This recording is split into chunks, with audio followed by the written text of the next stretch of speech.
Welcome everybody to the new Lyre Podcast. I'm back again with a new guest, Professor Kim Blank from the University of Victoria in British Columbia, Canada.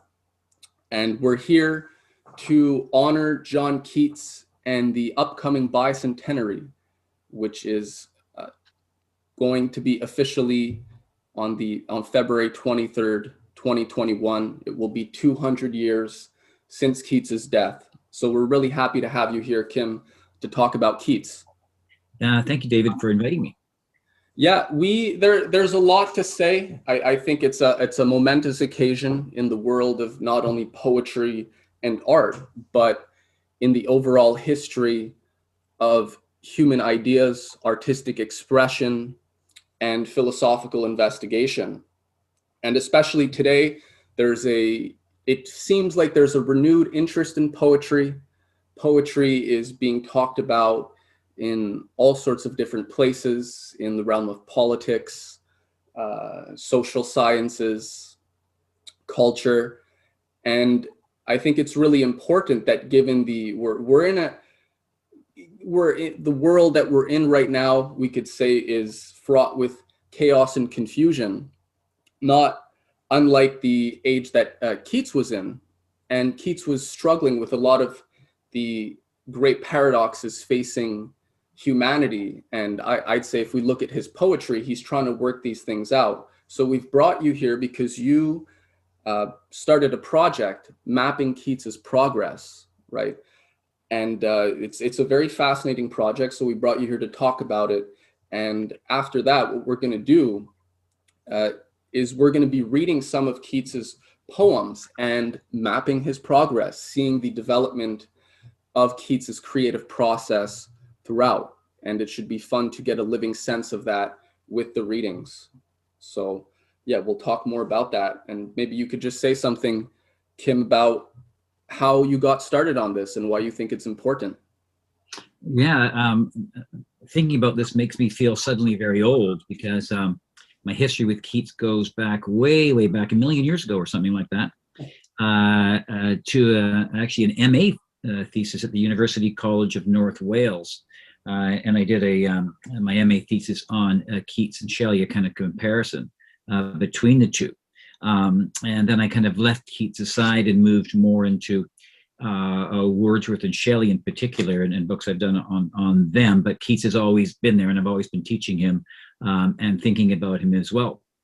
And then moving forward quite a bit, about 10 or so years ago, I was in the library at Harvard with my partner who got a fellowship there, so I was there on her dollar. I was in the part of the library at Harvard, in fact, where they house many of Keats's manuscripts and things relating to Keats's life.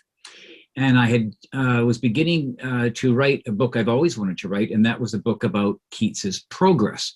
How did he get so good so quickly? And this is considered by Sir Jonathan Bate, no less, as the holy grail of life writing, to figure out how did he do this. And it's obviously we don't have all the answers because we can't in fact get into the K factor of all this, which is what's going on in Keats's head. Why is his brain wired the way it is? We can think about it. So there I was thinking about writing this physical book, again to be called Keats's Progress. And at the same time, I'd been thinking and doing a little bit of writing about how people were beginning to do research and do reading, mainly online. And so people use this crazy thing called Google, which takes them where they want to go, given whatever words they type in. But the strange thing about it is it takes you into places you don't exactly know where you are. It takes you into the middle of a book, in the middle of a chapter, in the middle of an article, the middle of a website, given the words you've typed in. And there's nothing we can really do about that. So as a result of this, people were dive into things through these search engines, again, not knowing exactly where they are. And I said, well, that's just going to be the way things are. And so I thought, why would I write a book then? Why don't I do something that instead of fighting that impulse to use Google to find everything we need in the world and to make us happy and complete human beings, why don't I just, in fact, I can't beat it, let me join it. So what could I do instead of writing this book, that would allow people to jump into something that I'm writing about Keats, so that they would never ever be lost. So they would always know, in fact, where they are, which led to a very interesting and kind of complex structure for the website. I came up with a fancy phrase for it called progressive reduplication, but that just sounds kind of goofy. The idea was that each chapter, and there's 158 of them, each chapter looks forwards and backwards, and every person you see and every poem you come across is going to be there with you all the time. And so each chapter, as it were, overlaps with others. And so that was the impulse behind it.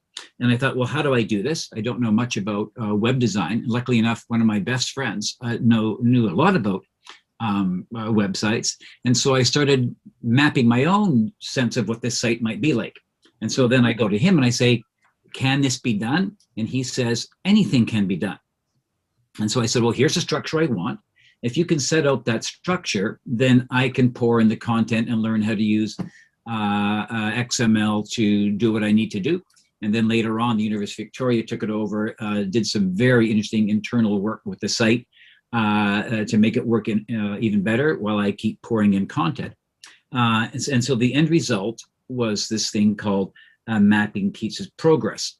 And what it does end up containing are all kinds of things. It includes kind of a new life of Keats with these 158 or so micro chapters. I've written about 195,000 words for it. There's about 800 images for it, and some material that's never been seen before. There's all these personographies of all the people who are close to him, and the complete works of Keats as well. There's a large gallery. I've got more pictures of Keats than any other place. A massive works cited and criticism, which is used quite a bit, and links to other sources, and a full index. But the best thing really is it's got a really good search engine, because instead of using an index, why not search for the things you need? So again, I had the purposes then began to emerge really quickly. And the first one was to kind of map Keats's life, to have maps of where he was. And maps are just wonderful things to look at, right? They give us this wonderful sense of control and order, even though maps are, I've discovered, sometimes not very reliable. So that was the first purpose. But then I realized at the same time that noting places on a map doesn't tell you anything really about Keats. So the second inducement goes back to what I was thinking while I'm sitting there in the Harvard Library, was that in a way I wanted to reimagine the critical book. The critical book in English studies, the book is itself a sacred object. However, times do change, and the sacred does move to other places. And I thought, well, how can I reimagine the critical book, again, which is the gold standard in our discipline? So now the Mapping Keats's Progress attempts to reimagine that form and the potential of what you could do with a book if you did it in digital form. And then the third purpose, beyond the mapping and trying to challenge, as it were, the critical book, the third and the most important one that we've already mentioned is to account for that remarkable poetic development between mainly about 1816 and 1890. And again, I'll go back to Sir Jonathan Bates. In fact, maybe I'll quote him if I can find it. He wrote this in the Times Literary Supplement. This is Jonathan Bates, an extraordinary scholar. He says, "When and under the influence of what shaping forces did he, Keats, become a great poet? Any literary biographer who can answer those two questions will have achieved the holy grail of life writing." Now, I'm not going to say that I've found the holy grail, but I have, because of the structure that I'm now using, I can dovetail a whole bunch of things together that ordinarily would be very complex to do in a regular book. Now, anyway, so the reason for all those the 158 micro chapters is so that I can pick up on these overlapping and intersecting elements, and then slowly begin to come up with a sense of all the bits and pieces that went into accounting for the remarkable rapid progress and development that Keats makes between and over those very few years. And so I do have eventually a list of those things I think that contribute to it, and I won't get into those because that's a longer discussion. So that's a little bit about the background, about how it started, and what it attempts to achieve. Right. Well, I would recommend that everybody, it's the website where they can find the Mapping Keats's Progress is johnkeats.uvic.ca. So I recommend that everybody check that out, because it really is there's a wealth of knowledge there, and it really allows us to, as you said, that we can't technically get into Keats's mind, but we can go on a journey with him and really put ourselves in these different places and points in his life. And I think the beauty of it is then when we actually go back to read the poetry with that context, there's really a wealth of insight into the creative process that he must be, that's somehow unfolding in his mind. And it's a very special thing, I think, to really be able to share those moments with Keats and then see how he sort of responds through poetry.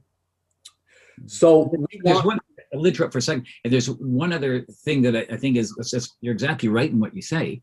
But the interesting thing about Keats, and one of the reasons I think you've got the site that you've got, is that even though we've got these contexts, and everybody has a context, nobody can escape their history at all. But I think what's really interesting for Keats, and not everyone would agree with this, and a lot of critics sure wouldn't, is that Keats, having lived in these places and surrounded by those contexts, things that we can see, hear, and smell and think about and go and touch today, I believe that Keats's strongest impulse is to try to write a kind of poetry and develop a kind of thinking that goes beyond his particular era and context. So while we can say the poem is about this, that, and the other, and about things going on in his life or in Regency England, I think his ultimate goal is to write poetry that is bigger than that moment, even though he's going to have to use words, vocabulary, forms that are tied to his Regency culture. Right. Nonetheless, he's trying to find subjects and so on that take him beyond that. And I think that's part of the story of his progress. How does he find those subjects and that voice and those themes that go beyond those wonderful contexts that we're all interested in? Because it is kind of fun to kind of think of where he is, where he does, where he hangs out with, where he's walking around, that sort of thing. Absolutely. I mean, I that's really what the new Lyre podcast is really dedicated to the idea and the exploration and promotion of timeless poetry. And I think that's what you're really talking about. You're identifying this question of timelessness, that Keats isn't, and I think, today, many people maybe not like this idea, but there's a lot of contemporary verse, I would argue, a lot of modern verse too, does the first thing that you describe there in terms of sort of describing their environment, their immediate feelings and thoughts. But the question of how do we impart to our thoughts and feelings a more enduring form, a timeless form, right? That's quite a challenge. And I think Keats was really thinking about this idea of timelessness. And as we're going to see, his fascination with ancient Greece, right, with antiquity, and what was it about the nature of the beauty, or however you want to put it, of for example, the Elgin marbles, right, which really struck him and really impressed something on his psyche in terms of, I think, what it means to create something truly timeless. The Elgin marbles, the sculpture of ancient Greece, is timeless. These works of art, thousands of years later, in a sense, there's a great motion When we look at, a Grecian marble, it rouses something within us. And obviously Keats, from his poetry, he was definitely struck by this. And, the point is that these sculptures are just as alive today as they were 2,000 years ago. And how is that possible? What is it about the way the artist renders and treats this piece of marble, right, which is inanimate, and somehow really brings it to life, such that even thousands of years later, we're still struck and something is still roused within us, even 2,000 years later. So I feel Keats was thinking about how to do this with poetry, and he succeeded. I think that's the point, that he succeeded even in, as we say, from 1816 to 1819, in just a few short years, he mastered form. And, he really was able to deal with very, very rich and complex ironies and themes and render them in a way that is truly timeless. So I think there's a lot to learn from that, even for in our day, for poets, for writers, for lovers of art, for anybody who likes ideas, right? How Keats does this and what he comes up with. It's truly remarkable. And so we want to get a living sense of this. We're going to be doing some readings, and we're going to be getting your commentary, helping us to situate where Keats was in his life. And, you can provide whatever insights you think are worth recognizing in terms of his poetic compositions.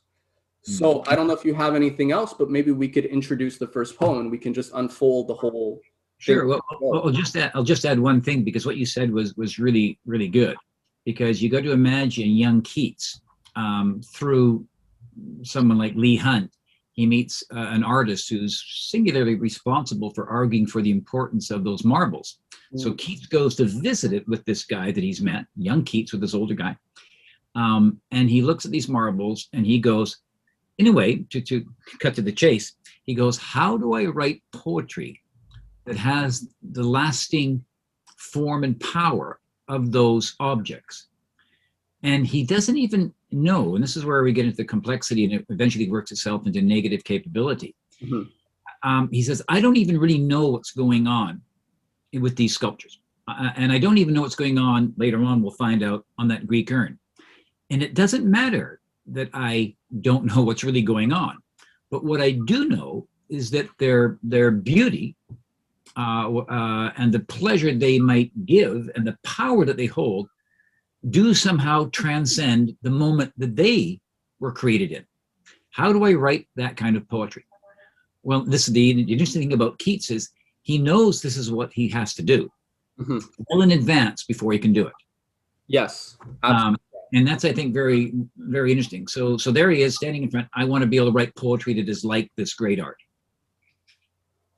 Yes. So here, why don't we read the first poem? We're going to start with On First Looking into Chapman's Homer, which really is, I think it marks Keats's a moment of epiphany in regards to this whole Greek question, right, which he continues to explore and be captivated with throughout his life. And I think he gains a lot of insight from it.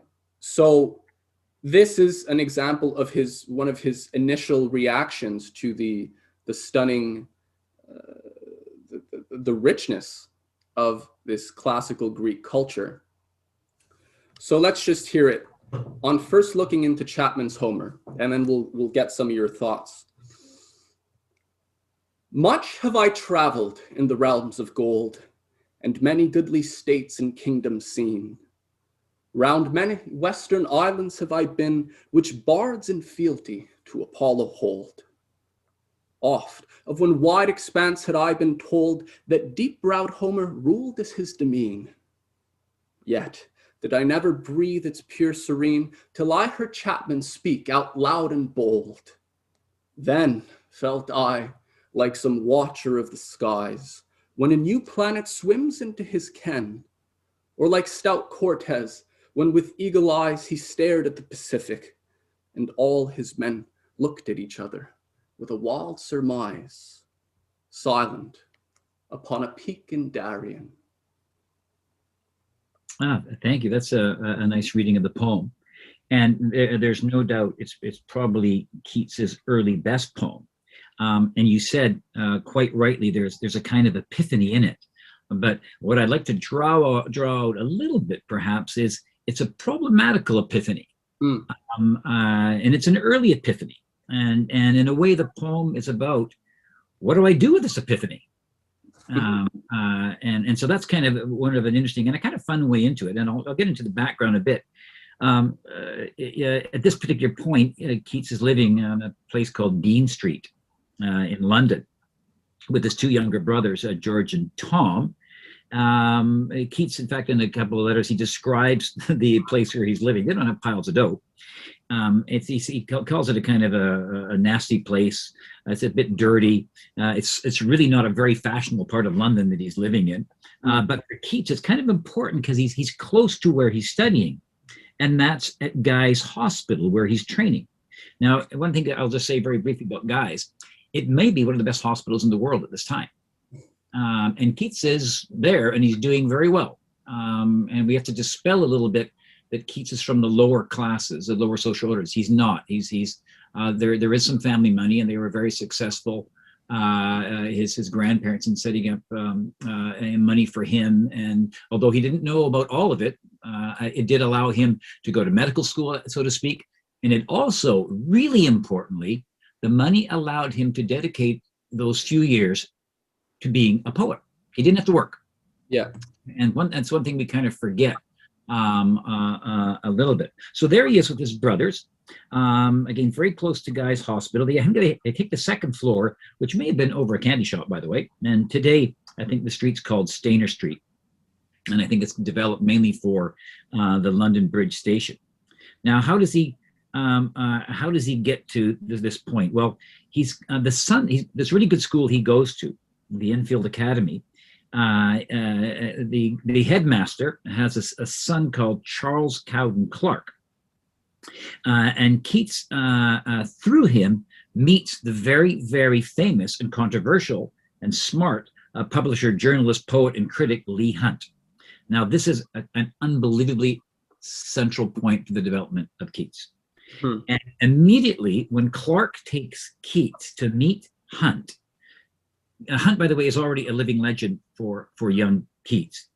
This immediately expands Keats's social and cultural circle. And now suddenly, and you got to get this would be so cool if you're like a young guy like Keats and you want to be a poet, perhaps.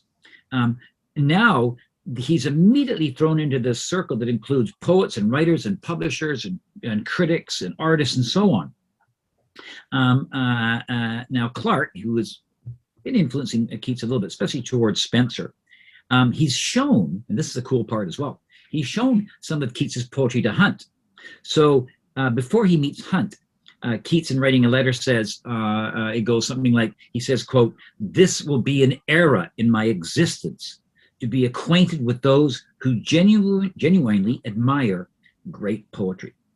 So Hunt immediately introduces him to a few important people. Benjamin Robert Hayden, the artist and vocal champion of art. He also another guy named John Hamilton Reynolds, who's a poet and reviewer, and they begin immediately to influence Keats's tastes and ideas. And they themselves go on to keep widening and widening this progressive circle of mainly liberal progressive types in Regency London. And that's really important because they're going to point him to all kinds of things. And I think what's really interesting and not spoken probably enough about is that these guys are generally older than Keats. They're all more established than Keats, but for some reason they want to hang out with him. And so there's this, and we try to have to get our heads around this a little bit. Again, Keats is a nobody, but they like him. And again, he's younger, he's unknown, he's a nothing. He's published a couple of minor poems, including by the end of the year, Chapman's Homer, in Leigh Hunt's Examiner. So meeting Hunt leads to a whole pile of other things. And there's a nice complex story behind it because it takes him a while, not that long, to think, Hunt, who though he's a poet and a critic, Keats wants to move away from his tastes and his sphere of influence. He knows that by hanging out with Hunt, he's going to be open to a whole bunch of criticism from generally right-wing reviewers who kind of own the review stage in Regency England and Scotland, especially in Edinburgh. So this is a great moment for young Keats. You got to imagine, like, say you're just a nobody, and you're hanging around with a bunch of somebodies. Yeah, no, it's, I mean, I think it's the idea, though, of having a living culture, right? The idea of, that the poet not just being isolated. We mentioned this in our correspondence, but that, yeah, Keats was actually, it's very invigorating, right? To find other people who are passionate about ideas and passionate about discovery. And, again, what were they really passionate about? The first poem is on Homer, right? It's on ancient Greek. It's from he's touching on a subject of ancient Greece. And today, I mean, it's interesting. What would Keats say to the people that think Homer shouldn't be taught, right? The classics shouldn't really be taught as standard curriculum anymore. I think Keats saw the importance. He understood the importance of classics like that. I don't think any of he would have experienced all the kinds of developments poetically and otherwise that he did if he did not have access to the classics. And there's a reason for that. It's not just this, there's always this idea of just tradition or this or that, but it's the content. It's the quality of idea and the quality of timelessness, of timeless beauty that we find in the ancient Greeks. This is what struck Keats. And I think for any poet, for any artist today, there's a lot of different ideas about art, poetry, composition. And I think it's worth really taking a moment to investigate and appreciate what it was why Keats was so drawn to this classical tradition, and that it's ultimately infinite in its store of wisdom and insight and knowledge even for aspiring poets, composers, artists today. So we really have to, I think, appreciate the fact that this understanding of the nature of classical Greek beauty, that it wasn't Greek beauty, right? It was timeless beauty. And all sorts of different cultures throughout history, we find this rich tradition of timeless art, whether it's in, the ancient Chinese poets, the classical Arabic bards. I mean, in the Arabic world, we're talking about centuries and centuries and centuries of continuous classical poets who have all sorts of very, they're celebrated. They're really honored in society. The role of the poet is sacred.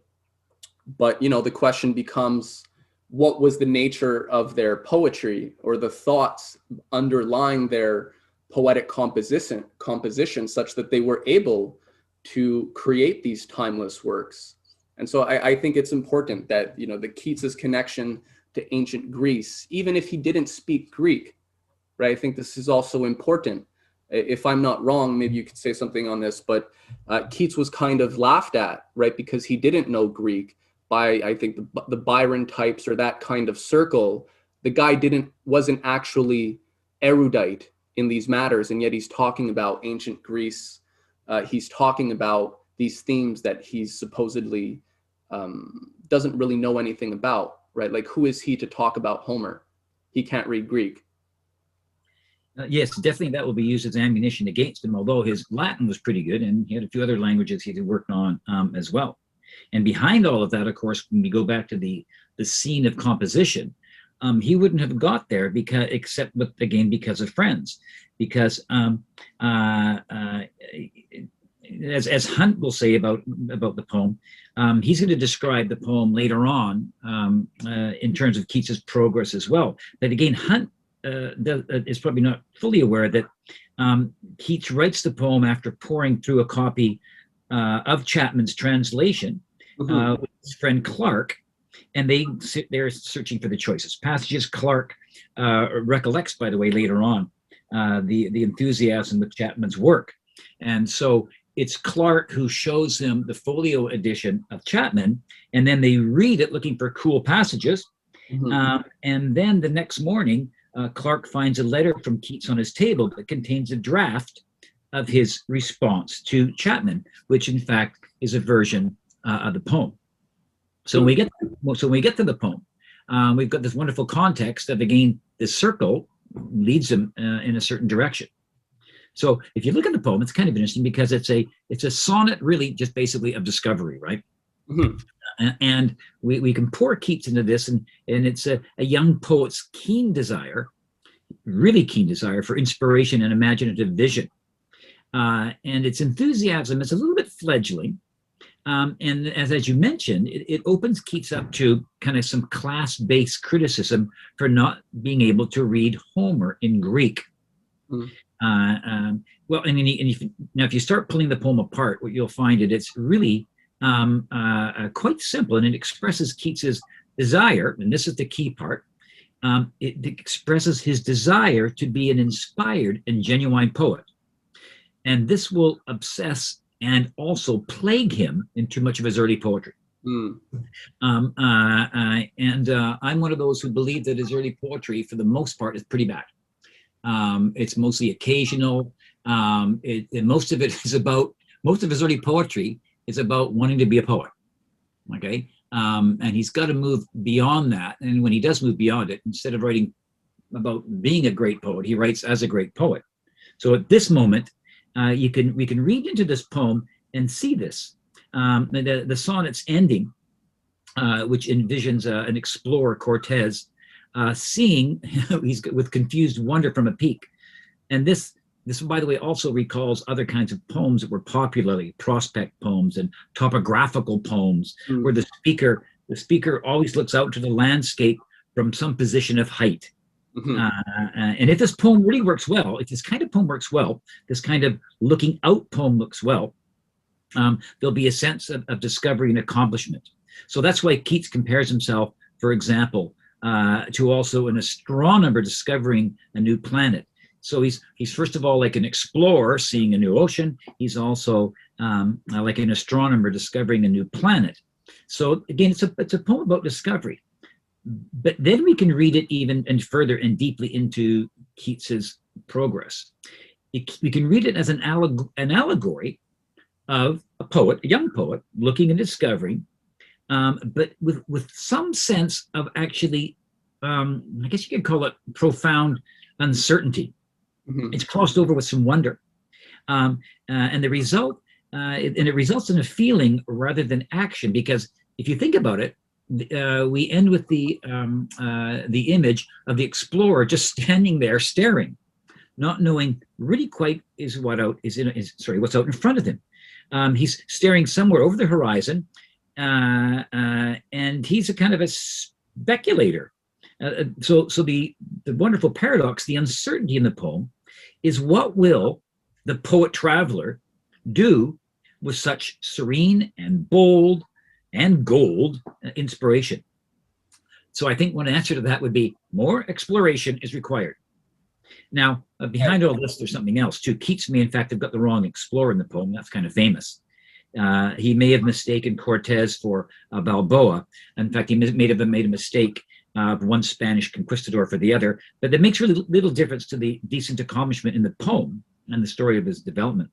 Yeah, absolutely. I mean, it's the quality of emotion itself, I think, is speaks to the nature of the idea, right? He's excited about discovery, and I mean, anybody who really wants to, I think, create anything truly timeless or beautiful, has to have a sense of this awe and wonder. I mean, it's a childlike awe, but I think that the whole point is that this childlike awe, this Friedrich Schiller calls it the play instinct, right? The idea of play and being just excited about discovery, not knowing necessarily what you're going to find.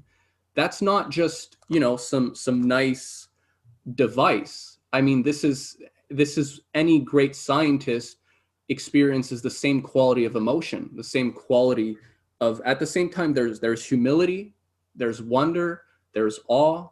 Those are very important qualities, and it's a very important state to be in if we're going to be greeted with something fundamentally new, or something that, fundamentally challenges our assumptions or ideas. So I think it's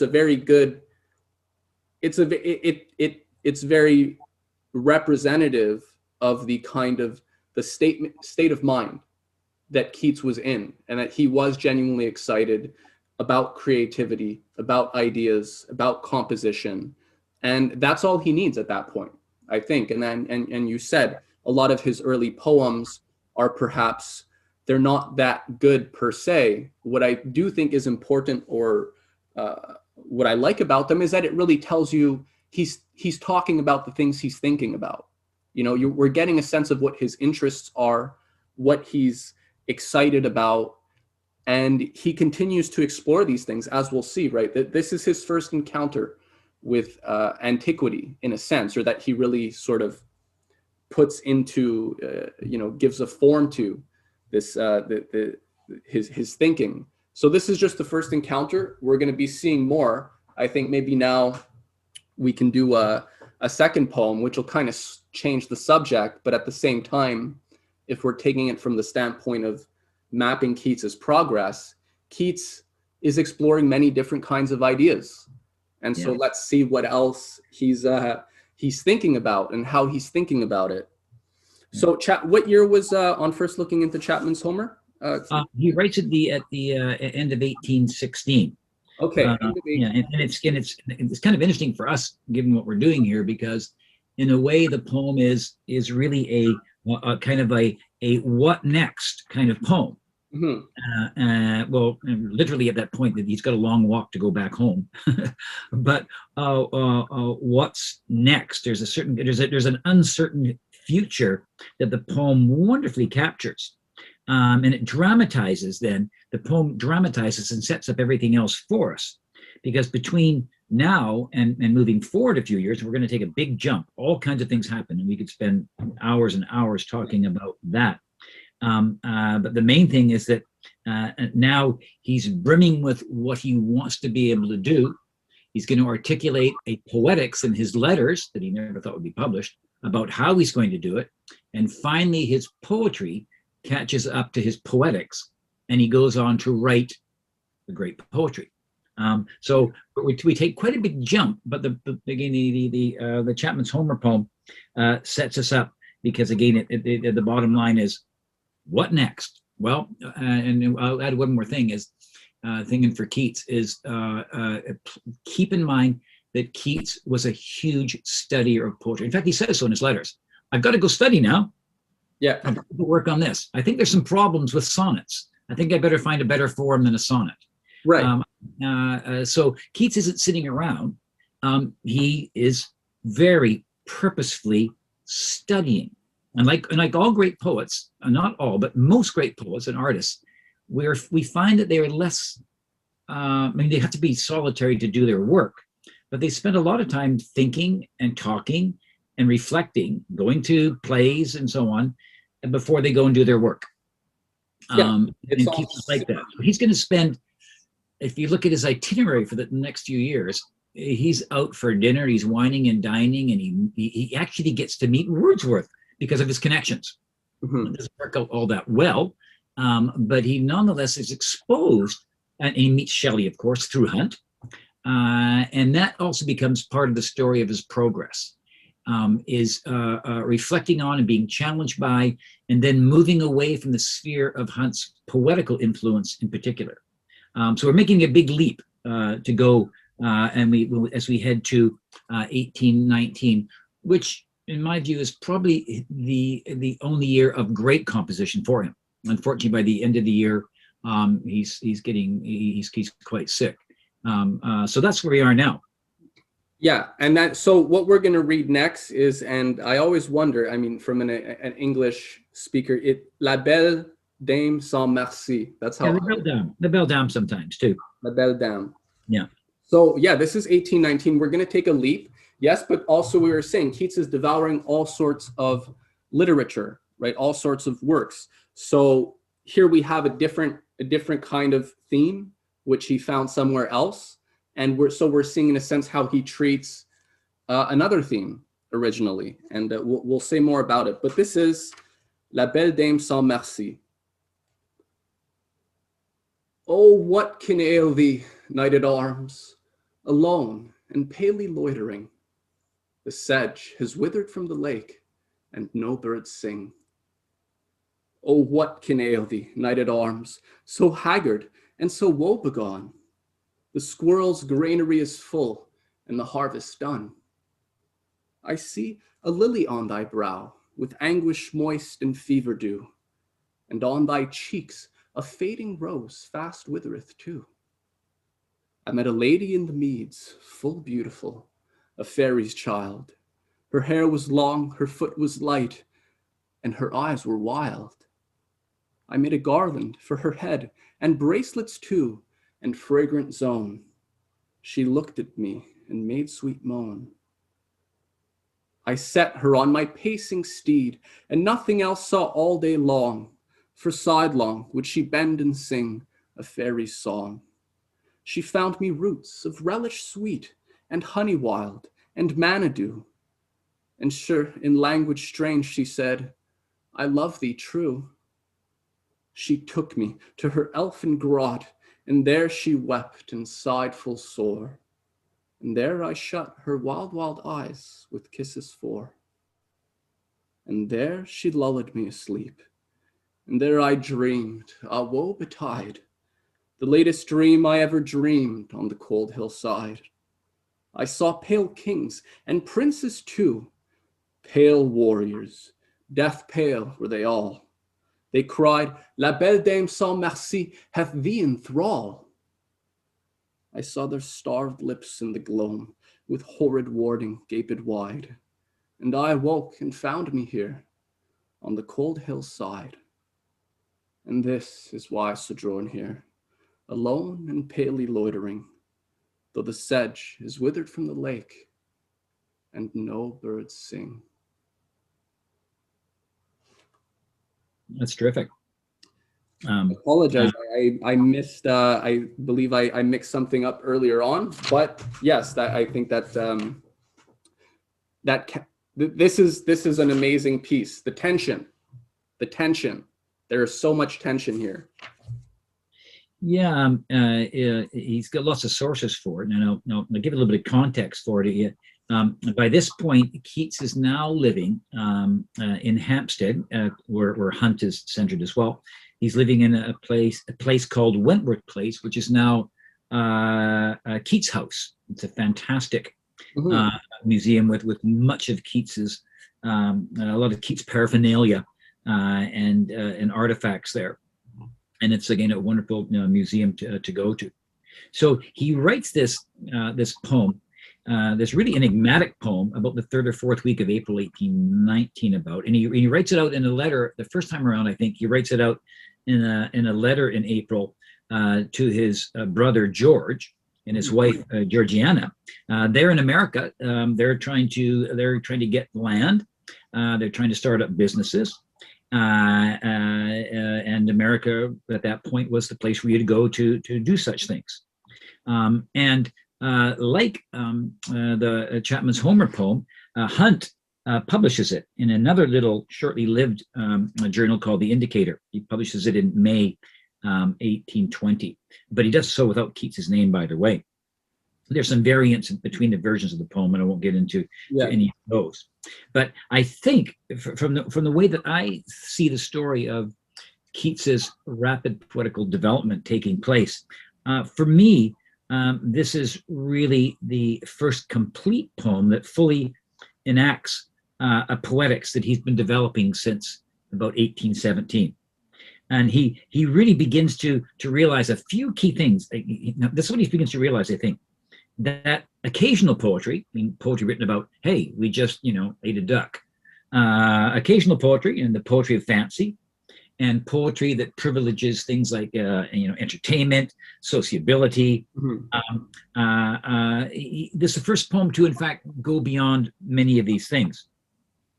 It also begins to enact something that he's worked out in his poetics, that the poet is the most unpoetical of all things there is.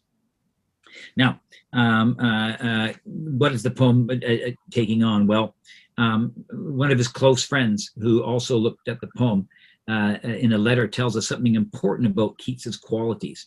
And he understands, and this is, I think it's really important and not talked about as much as it might be, this guy named Woodhouse, again, a good friend and a really smart guy.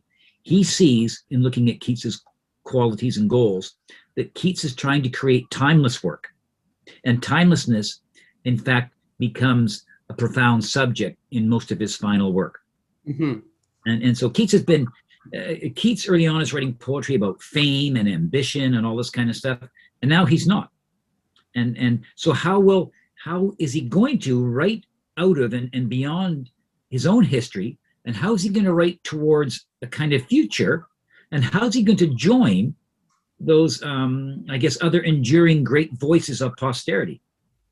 And here's I think, kind of a fun question. How will he not be a London Cockney or Regency poet? Mm. How will he not look like he's sitting at the feet of Leigh Hunt being a student? Mm-hmm. And so the big question is, how does he become more than his moment? And I think the poem, at another level, acts all of this out. And we have to remember what Keats, for me, when we boil down Keats's big influences, and there's lots of them, I think three really begin to pop up in the last year of his writing. One is Shakespeare, of course. And Keats truly believed in his heart that he understood Shakespeare to its very core. Most of us can't say that. I can't say it anyway. Keats believes he can. He also believes that he gets Milton and what he loves and doesn't like about Milton. He gets that. Yeah. And he also, as a contemporary, he says he also gets what's important about Wordsworth. Now, again, he's read others like Dante and Chaucer and others, but those three keep coming up over and over again in his letters as he's trying to figure them out. And Shakespeare in particular, and he said, how does Shakespeare do what he's doing? How is Shakespeare the chameleon poet who can somehow be absorbed by all subjects? And so what begins to happen is that Keats's greater work now begins to place his poetry in larger, deeper, and in bigger conversations with certain subjects. For example, he wants to talk about mortality, mutability. He wants to talk about things like human passions, suffering, imagination, art, poetry, truth, beauty. Right. This is what he wants to do. And La Belle Dame takes on these subjects and finds that there's, what could you call it? He finds that he has this conversation by a whole bunch of really interesting allusions in the poem, like to Spenser, to Thomas the Rhymer, to Alan Chartier, to Petrarch, to Burton, to Dante. In fact, he's reading Dante that month, I believe, and to Chaucer and to Coleridge. And he now knows that in his poetry, to make his poetry big, what he has to do is to have something like a larger conversation with those enduring poets. Okay, and he also is going to join a conversation of poems that take on the literary tradition, a really long one, of the deceptive enchantress. Okay, he's very conscious of, by the way, the ballad tradition and the ballad form, and it's also complicated by his personal life a little bit too. His relationship to a certain Fanny Braun, as some of you probably know through Bright Star. And what I think makes the poem so special is even if you just look at it on the page, look at its really compressed metric form that Keats, by the way, innovates on. Yes, yes, that's and what Keats does in it, and why I think this is and why it's so much even better than Chapman's Homer, he places us, the readers, right alongside the poem's protagonist, that palely loitering knight. Mm-hmm. So together with that knight, we're caught in this wonderful paradox, this moment of not knowing.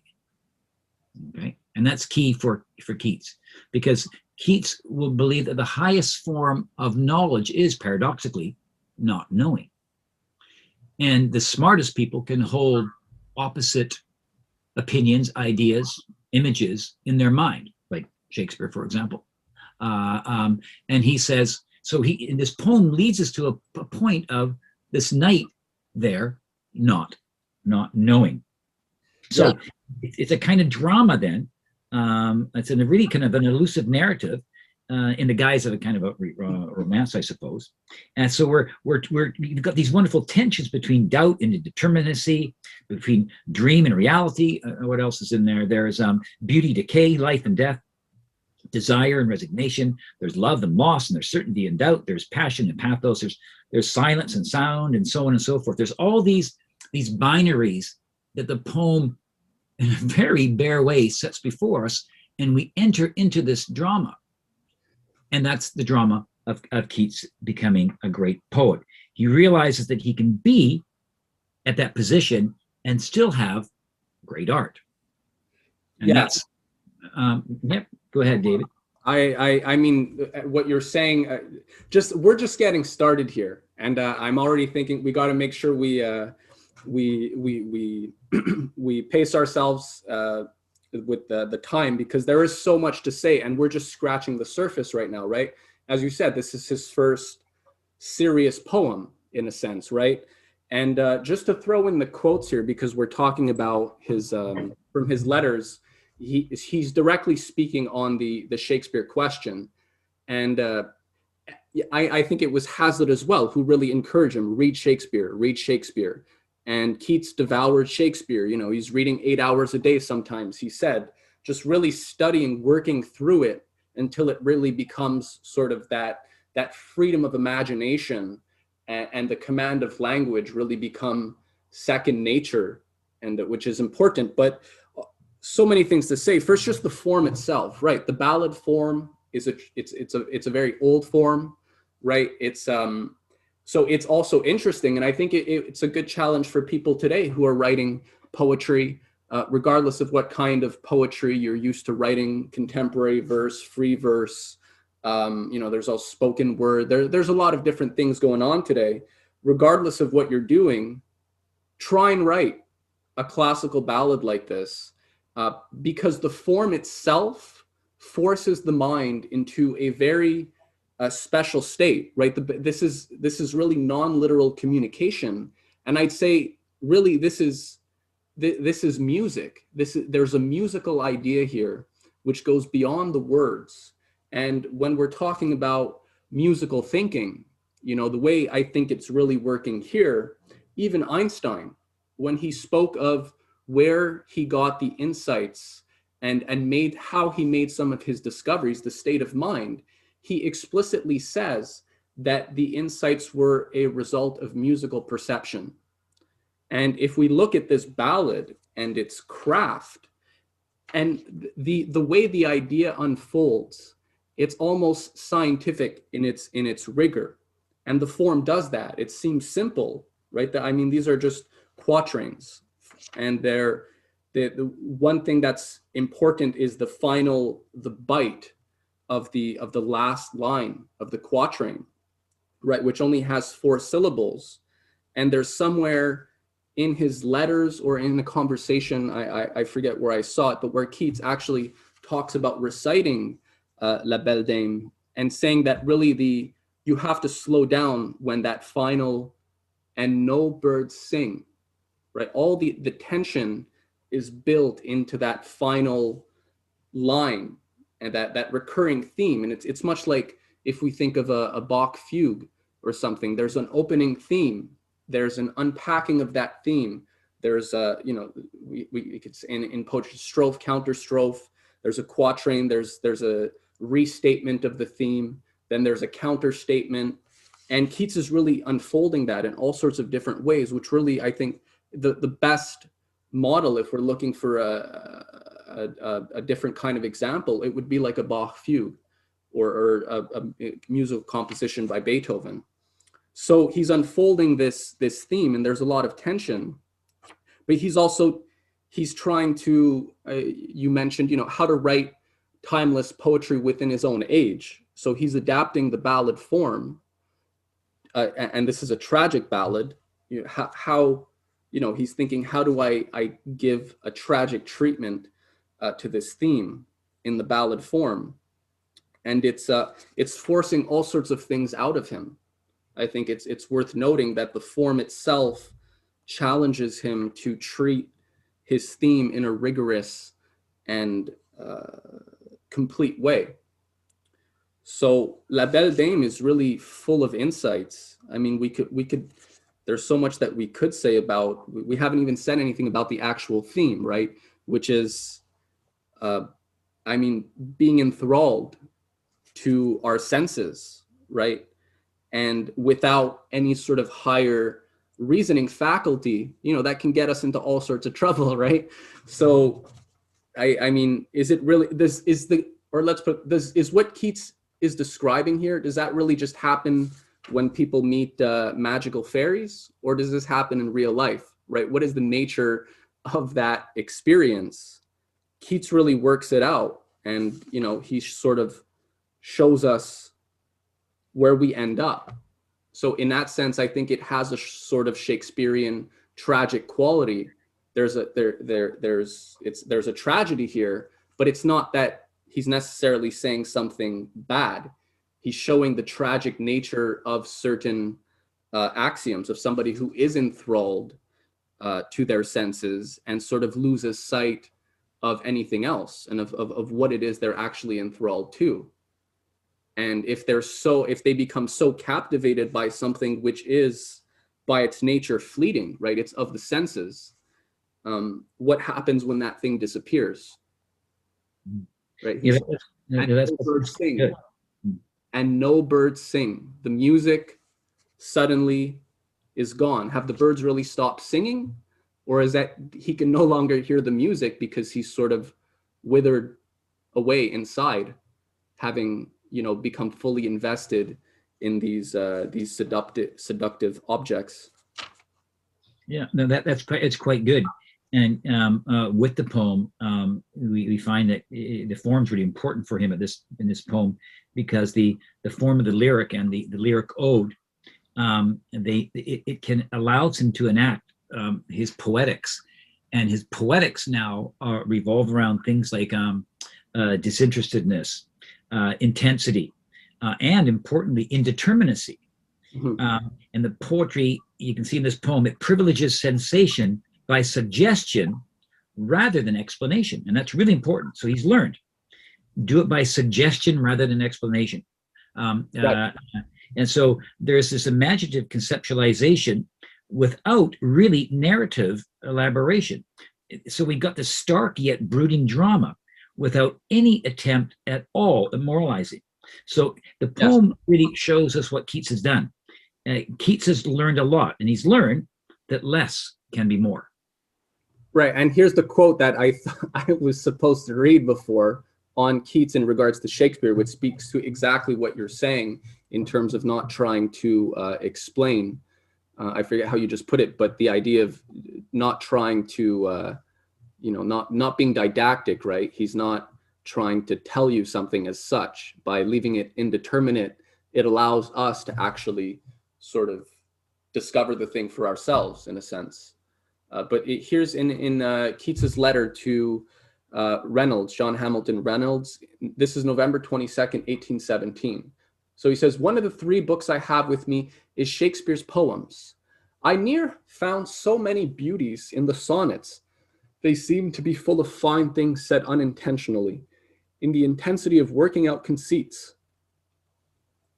Full of fine things said unintentionally, in the intensity of working out conceits, right? That he's really just, that's really it, right? He's on a journey of discovery, but he's in a state of mind where it's allowing him to discover things that he wouldn't otherwise be able to discover. And I'd say they're of a higher kind of truth than, a prescriptive idea of truth, right? Or some sort of deterministic, if you do X, Y, Z, if you check off all the boxes, all of a sudden you have the right opinion, or, your idea is right. No, this is really a question of discovery, of making leaps in our thinking, which involves leaps into the unknown.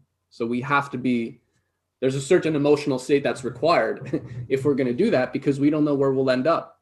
And it may be that certain things that we thought were us, you know, that leap into the unknown forces us to recognize that maybe those things aren't really us, or that they were assumptions about ourselves, right? And just to say the negative capability quote, he says, "At once it struck me," this is also in 1817. This one is this is in September. Last one was in November. "At once it struck me what quality went to form a man of achievement, especially in literature, and which Shakespeare possessed so enormously. I mean negative capability. That is, when man is capable of being in uncertainties, mysteries, doubts, without any irritable reaching after fact and reason." So he's in a great state, right? He's really in that state of a humble discoverer. I mean, I think the state that any great scientist has to be in if they're going to make a discovery, they have to be willing to let go of their assumptions if they're to make any sort of leap in knowledge. So I think this conception of Keats and his emotional state, it's really vital for any kind of thinking. It speaks to just the nature of any sort of rigorous thought. And we're going to see this now in the Ode to a Nightingale. That's the next one that we'll read. I mean, there's so much to say, so I don't know if we should maybe, we can keep adding to it, and let's just. We'll do try to get the Nightingale. I suppose that's a good idea. Yeah, have lots to say.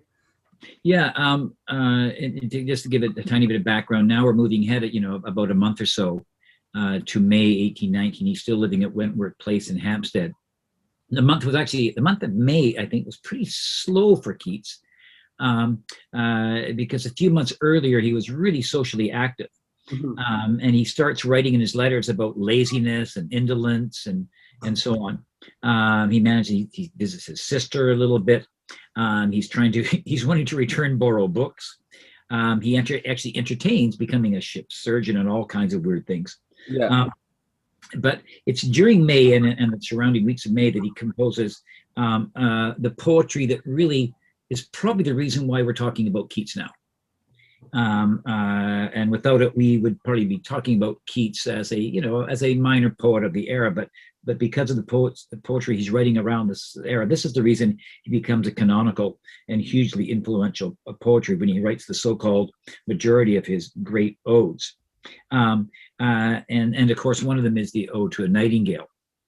Now, the situation's kind of fun too, because his very, very close friend Charles Brown, who's his roommate at Wentworth Place, he claims that one morning Keats is sitting under a plum tree. This is all kind of famous.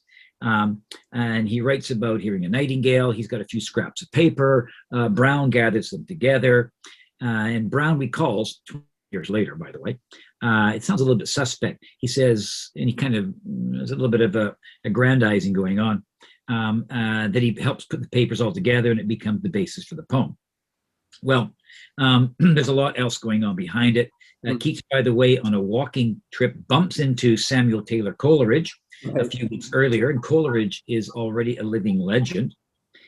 He also knows Milton's work on nightingales. So once more, he also knows that by taking on the nightingale, he can join a larger poetic tradition of writing about that particular bird. So the poem flies over and then lands into well-traveled poetic territory. And what is that territory? Well, big topics, big themes. The meaning of human suffering, the meaning of uncertain consciousness, the seduction of death in the face of, some kind of transcendence. And he watches this bird. The bird flies from some kind of time past to be buried deep somehow later into time forever. Mm-hmm. And so this goes, that's what the bird can do. Can I do that? Can the human being do that? And can my poetry do it? Mm-hmm. So it kind of begins to linger between these complicated states of, and once more, like La Belle Dame, between these kind of binaries. And here the binaries are kind of fun because he's lingering in between. If you read, you'll see in the poem, a consciousness and intoxication. He's somehow between pain and no pain at all, desire and resignation, and of course a dream and vision, and of course thoughts of death and deathlessness. And so he's now seeing this bird as not just in front of him at that moment, but that bird being in all moments. Mm-hmm. And so if he can, as it were, project his poetic identity onto that bird, then therefore you get his poetry being at all times as well. So the poems, well, first of all, it enacts his controlled intensity, and I think that's an important phrase to remember about Keats. Keats is good writing at this controlled intensity, because its earlier poetry can be probably accused of being a bit more excessive. Well, the poem's accomplishment then, Keats makes it certain that the speakers, and the speaker has profound uncertainty. He makes sure that it doesn't spill over into that excess or into sentiment. So in terms of his progress, the poem returns to Keats's oldest subject. And that oldest subject in Keats, as we mentioned before, was that desire to be an enduring poet. Mm-hmm. Only now, and here's where it gets super cool, the poem is no longer the poetry of a wannabe poet. It's in fact, he's now writing as a poet. And one way that I like to imagine this poem, and I'm not the first to probably do so, is imagine this poem being spoken by Hamlet. Hamlet could say this poem. Mm-hmm. Hamlet's condition of being in profound uncertainty and doubt about all these larger themes is articulated in this poem. And we shouldn't be surprised by this. In fact, if you go through Keats's letters, you'll find that Hamlet, the play, is referred to, I think, more than any other play. So he knows this thing in and out. Because if you think of the poem, the ode speaker has his soul self. He's half in love with death. He's confused about sleeping and dreaming. He doesn't know the meaning of morality. He doesn't really understand human suffering. And this is all Hamlet territory, right? Mm-hmm. So Keats now joins that discussion along with Shakespeare / Hamlet. And of course, there's also things in there that tie back into his own life, like how youth grows pale and spectre thin, which refers to his brother younger brother Tom dying of tuberculosis as well, and to death at the same time. So, so we're going to see. How does he treat? Right. The question, I think, the question is treatment. Right. How does one treat these themes? Right. Everybody can. So many poems talk about the same idea in one way or another. But I think what really sets apart, right, a great poet from somebody who's just writing verses is the question of treatment. And I mean, if we look at Shakespeare as well, like he took stories that existed for hundreds of years, right? So he used the same predicates of these stories before, but the question, the genius, the art is really in how he chose to treat these predicates, to use them in order to convey something that goes beyond any of the particularities. And so I think, again, Keats, like you said, the Nightingale, this is a big topic in poetry, or a popular image. So now let's see Keats trying his hand at treating this image and what he does with it, where he's able to take us. Yeah. So go ahead. So one of the segues to the next poem is with the Nightingale. He at the end anyway, he represents the eternal power of mystery, and once more, as in La Belle Dame, of not knowing. Okay.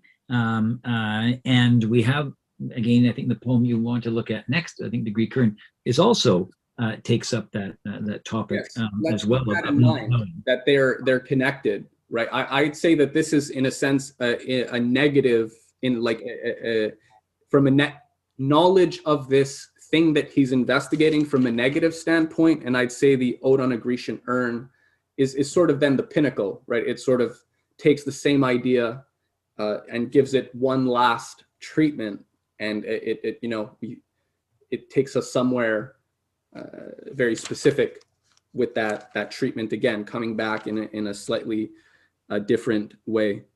But here, let's hear the Ode on a Nightingale, because we're going to have a lot to say. I think we're having fun here. So, Ode to a Nightingale. My heart aches, and a drowsy numbness pains my sense, as though of hemlock I had drunk, or emptied some dull opiate to the drains. 1 minute passed, and Lethywards had sunk. 'Tis not through envy of thy happy lot, but being too happy in thine happiness, that thou, light-winged dryad of the trees, in some melodious plot of beechen green and shadows numberless, singest of summer in full-throated ease. Oh, for a draught of vintage that hath been cooled a long age in the deep delved earth, tasting of flora and the country green, dance and Provençal song and sunburnt mirth. Oh, for a beaker full of the warm south, full of the true, the blushful Hippocrene, with beaded bubbles winking at the brim, and purple-stained mouth, that I might drink and leave the world unseen, and with thee fade away into the forest dim.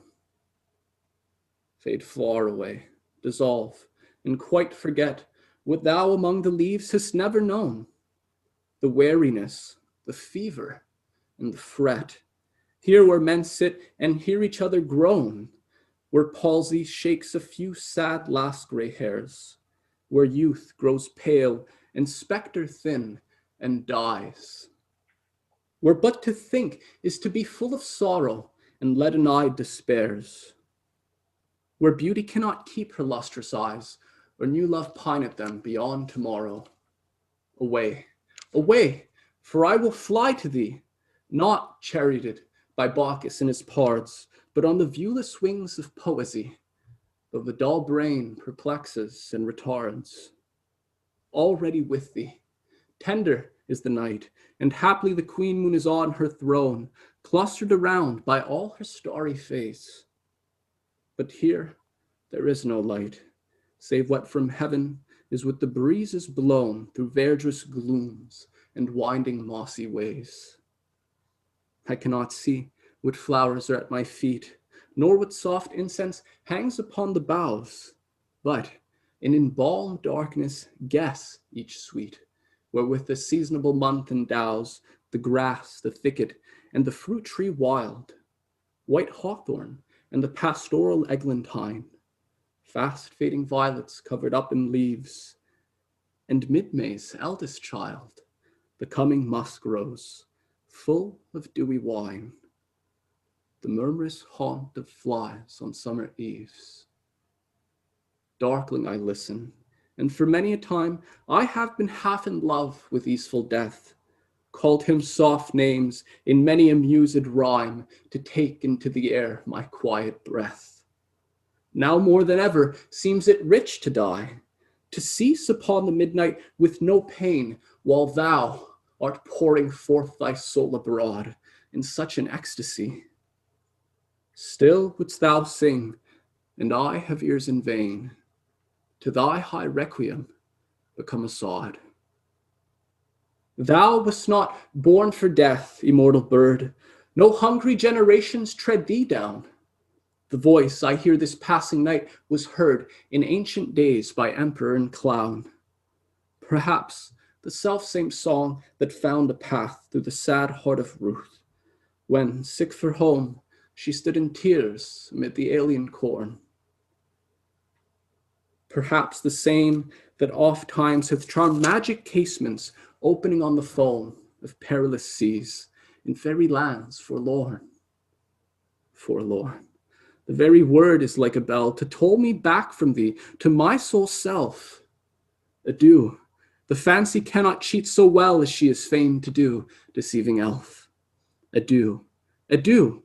Thy plaintive anthem fades past the near meadows, over the still stream, up the hillside, and now 'tis buried deep in the next valley glades. Was it a vision or a waking dream?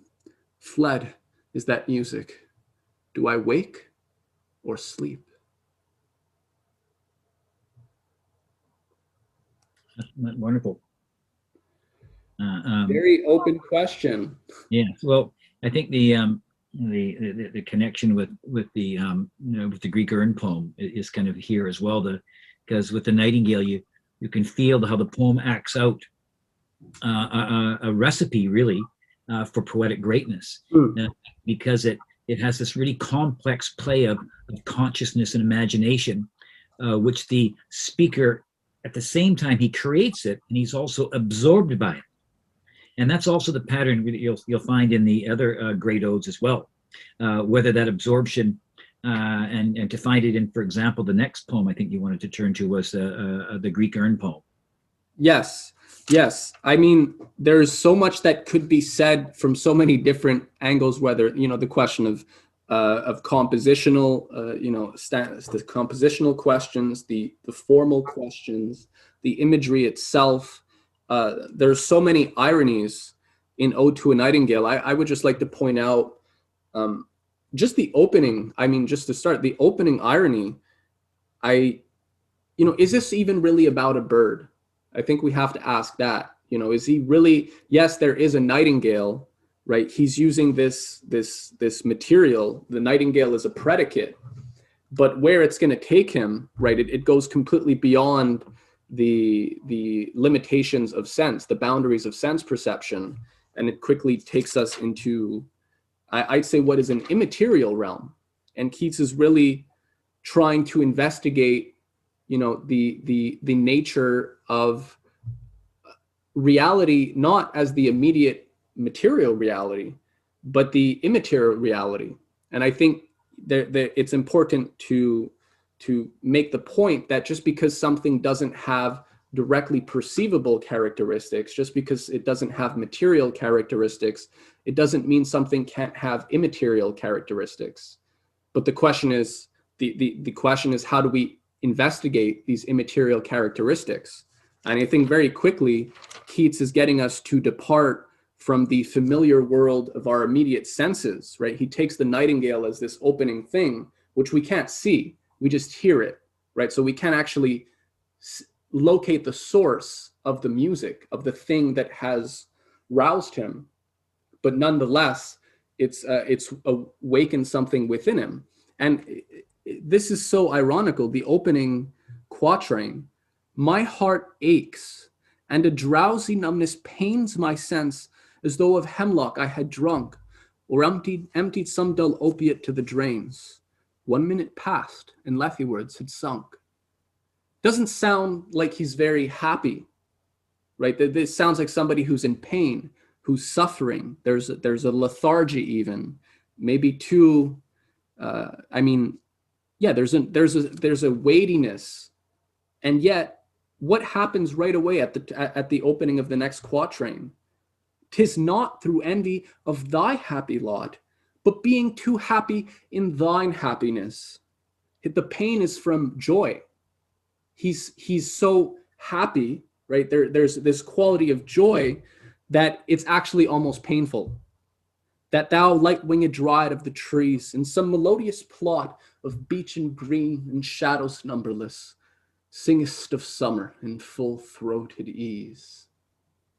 Right away, that's a paradox. He's almost in pain from the joy that he's experiencing, and it's not envy, not out of envy of thy happy lot, but being too happy in thine happiness. He's overjoyed by the nightingale's song, right?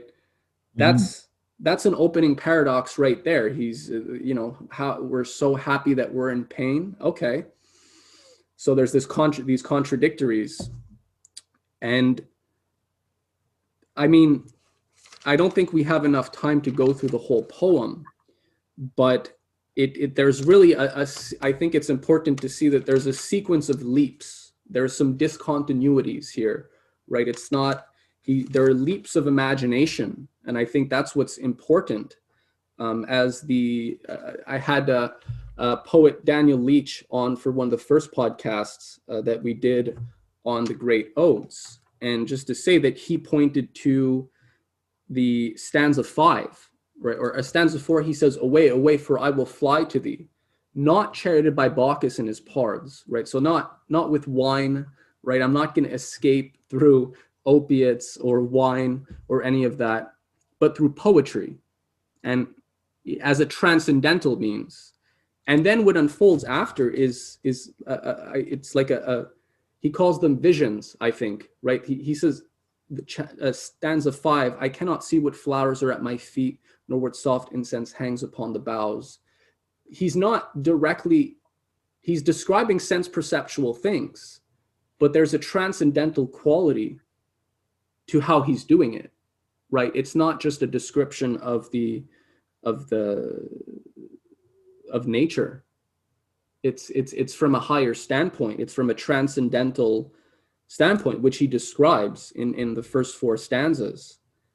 And what comes to him, stanza 6, darkling I listen, and for many a time I have been half in love with easeful death. I think it's important, we talk about, you mentioned it many times, this idea of uncertainty and not knowing. Socrates famously said that, all I know is that I know nothing. Now, I mean, some people might take that literally. Okay, sure. But all I know is I know nothing. By recognizing there are certain boundary conditions to our knowledge, that itself represents a higher kind of knowledge. There's knowledge of what we know, but then there's knowledge of what we don't know. And in a sense, that's just as important if we're actually to situate, our understanding of anything. So I think this is very Socratic, so that when he says, I have been half in love with easeful death, Socrates talks about the philosopher as being someone who is, in love with death or obsessed with death. And, they're saying, what are you talking about, Socrates? But he's describing this state where the senses, the limitations of the senses have been removed. And the question is, well, what's left?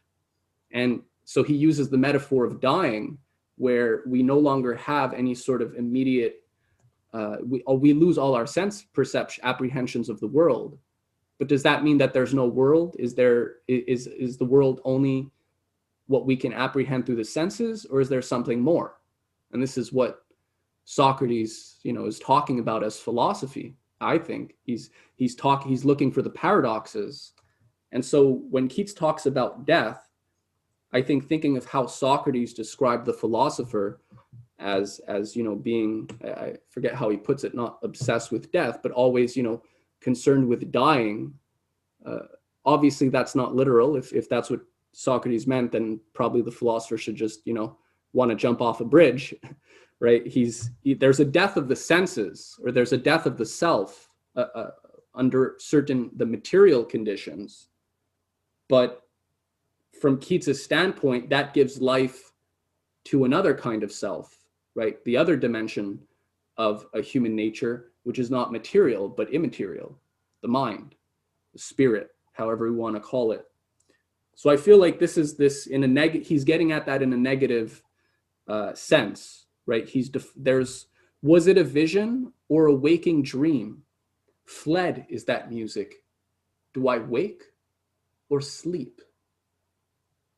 Is it either, or is it something else altogether? I think that's the question. And if we go to Ode on a Grecian Urn, we see he's continuing the same theme, right? Exactly. Another way to say some of this is you got to look at the Ode's strategies before we get to the other poem. Is that one of the strategies is to have the poet's longings and potentiality transferred to the bird, because the bird has this full-throated ease, and this assumes the role of an enduring poet of the kind to which Keats really wants to be. Remember, that bird can fly through and transcends human fears. It transcends aspirations. It transcends suffering. It transcends death, and it transcends history. So if he can associate himself with that poetic voice, then he can do that too. Right. And it's just singing. The bird is just singing, right? That's what's so amazing. Yeah. And so another slightly different way to say it is that he wants to fly, as it were, and to fade with it. And the paradox then is that the bird's song surpasses or transcends the truths about waning beauty and human suffering and death, and yet those are the subjects that Keats knows will provide poetic depth. These poetry in 1819 explores.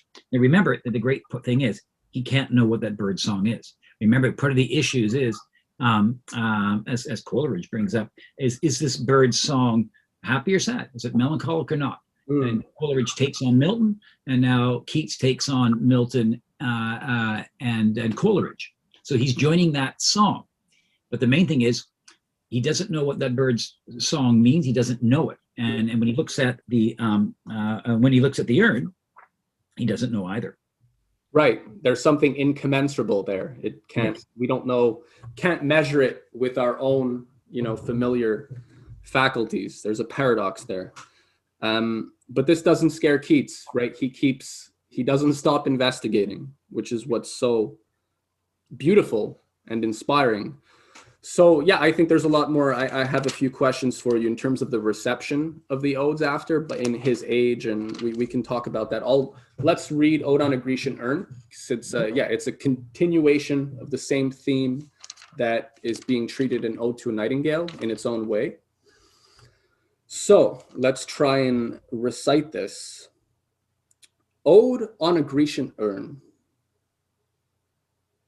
Thou still and ravished bride of quietness, thou foster child of silence and slow time, sylvan historian, who canst thus express a flowery tale more sweetly than our rhyme.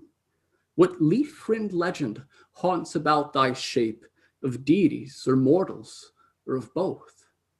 In Tempe or the dales of Arcady, what men or gods are these? What maidens loath? What mad pursuit? What struggle to escape? What pipes and timbrels? What wild ecstasy? Heard melodies are sweet, but those unheard are sweeter. Therefore, ye soft pipes, play on, not to the sensual ear, but more endeared, pipe to the spirit ditties of no tone. Fair youth, beneath the trees, thou canst not leave thy song, nor ever can those trees be bare. Bold lover, never, never canst thou kiss, though winning near the goal. Yet do not grieve, she cannot fade, though thou hast not thy bliss. Forever wilt thou love, and she be fair. Ah, happy, happy boughs, that cannot shed your leaves, nor ever bid the spring adieu. And happy melodist, unwearied, forever piping songs forever new. More happy love, more happy, happy love, forever warm and still to be enjoyed, forever panting and forever young. All breathing human passion far above, that leaves a heart high sorrowful and cloyed, a burning forehead, and a parching tongue. Who are these coming to the sacrifice? To what green altar, O mysterious priest, leadest thou that heifer lowing at the skies, and all her silken flanks with garlands dressed? What little town by river or seashore or mountain built with peaceful citadel is emptied of this folk this pious morn? And little town, thy streets forevermore will silent be, and not a soul to tell why thou art desolate can never return. O Attic shape, fair attitude, with breed of marble men and maidens overwrought, with forest branches and the trodden weed, thou, silent form, dost tease us out of thought as doth eternity. Cold pastoral, when old age shall this generation waste, thou shalt remain in midst of other woe than ours, a friend to man, to whom thou sayest, beauty is truth, truth beauty. That is all ye know on earth, and all ye need to know. Not a bad poem. Surprising to even hear what it sounds like, right? Before I read this, before I read this, how do we bring a poem like this to life? Well, one of the things you can start looking at is that what Keats has done now is he's developed a kind of measured intensity that does not lead to, this is really important because as earlier poetry makes the mistake, he develops a measured intensity that doesn't lead to stumbling or confusion or to distraction. Because it's easy for poetry to be too poetical. Right. And then the subject is lost because all you can see is it's the poetical. So he finds in these spring odes, these great odes, he finds an idiom that's natural. And this is so important. It's natural to him, as well as he feels, and very strongly he feels that it's also in accordance with the natural movement of English, particularly at a syntactical level. And one of the reasons he rejects Milton, by the way, is he doesn't like Milton's syntax. Euphemisms, he calls them. Yeah, he doesn't like it, and he says, and the reason Milton's not going to be my model is to some degree because of that. Although he finds Paradise Lost, quote, he finds it a wonder. So he finds this idiom that's natural to him, and also in accordance with the natural movement of English. Yeah. Now the drama of the poem is really, really simple, and one of the reasons it's so anthologized and so taught is because it is really simple. The speaker does not know who the figures on the urn are. He doesn't know where they are. He doesn't even know what the heck they're doing. But these disagreeables, as you read in the poem so clearly, these disagreeables don't even matter. In fact, by the time you get to the end of the poem, they kind of start evaporating right in front of us, and we come to the poem's exceptional conclusion that all we need to know is the urn's larger message that beauty is truth and truth is beauty. And much of that truth, by the way, is in the expressive, mysterious beauty of both the urn and the poem itself. Mm-hmm. So the poem and the urn are in fact mirrors of each other. He has written about that undecipherable urn in a poem that itself is undecipherable. What is this? The strength comes then from the imagination, and the strength comes through how immeasurable and the eternal. The images exist forever on that urn in the evermore, and he hopes so that his poem, and in fact it does. And remember, again, in the world of his poem, and in the world of that urn, that's the world of eternity. Those figures will remain, as it says there, like unravishable, and they will exist beyond the weary world of like grief and aging.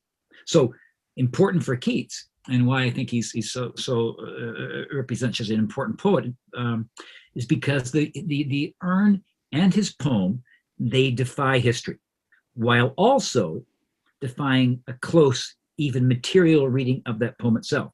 And that again, that's what great poetry often does. It defies history by teasing us out of our moment's thought, and teasing us out of in fact beyond the human condition. And that's why that urn, and if you note one of those lines there that you read, that's why the urn will remain a friend to us all, for all time. And so the Keatsian paradox in the poem is that the unknowable urn is nevertheless an object of, and this is so cool, it's an object of consolation. It is negatively capable. And that's where its power, and so the paradox is the power resides in that it cannot be known, and therefore it'll transcend history. So at one other level, the urn, just to say it because it's so obvious in a way, the urn is also created by some particular human hand and imagination, but nothing about the artist, by the way, is addressed. We only have the creation. We haven't even had the object. We only have the urn. And that means that the creator who created that urn was somehow absorbed into it in a sphere of timelessness. The artist still exists. And remember, like Shakespeare, the chameleon poet, he's there and not there at the same time. Yes, right. And that's where the power comes through. And that's the chameleon poetic character to which Keats has been aspiring in his poetics, and is now able to act out. So, I mean, the bottom line for me, and where some of the conclusions have gone in the site, is that he's now finding subjects and forms in which he can now enact those poetics. And in a way, Keats's poem does to us what the urn does to, in fact, the speaker himself. Right. I mean, there's so much to say, and I mean, you've opened.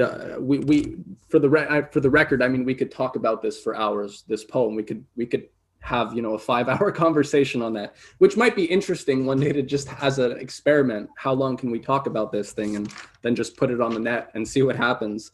But for the purposes of time today, we'll be measured in our commentary. I mean, I think what you said is important. I really like what you said about the unknowability of the urn. There's a quality of unknowability to that urn, but I think it's important to recognize that with any, I think, substantial discussion of truth, we're talking about something that is by its nature unknowable, but not that that's some sort of existential, you know, like we don't know anything, but it's actually knowledge itself of the unknown is a higher kind of knowledge, and it does a lot of things to us if we're willing to step into that realm of the unknown.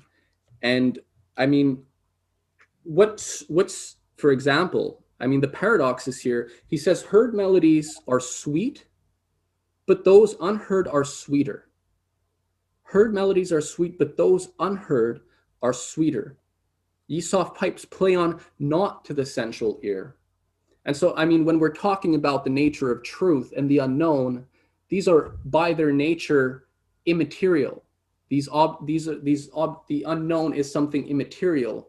But I think what Keats is demonstrating here is that just because something doesn't have material characteristics, it doesn't mean it doesn't have immaterial characteristics. What is the nature of eternity? There's many different ideas of eternity, right? There's many different ideas of infinity that, you know, depending on how you approach it from a mathematical standpoint, it can lead you to all sorts of fundamentally different conclusions about the nature of the universe, about the nature of mind. I mean, mind has no length, breadth, or depth. It doesn't have any directly observable characteristics. But who's to deny that mind, you know, exists? Just because we can't see it, does that mean it doesn't exist? No, it exists under different conditions.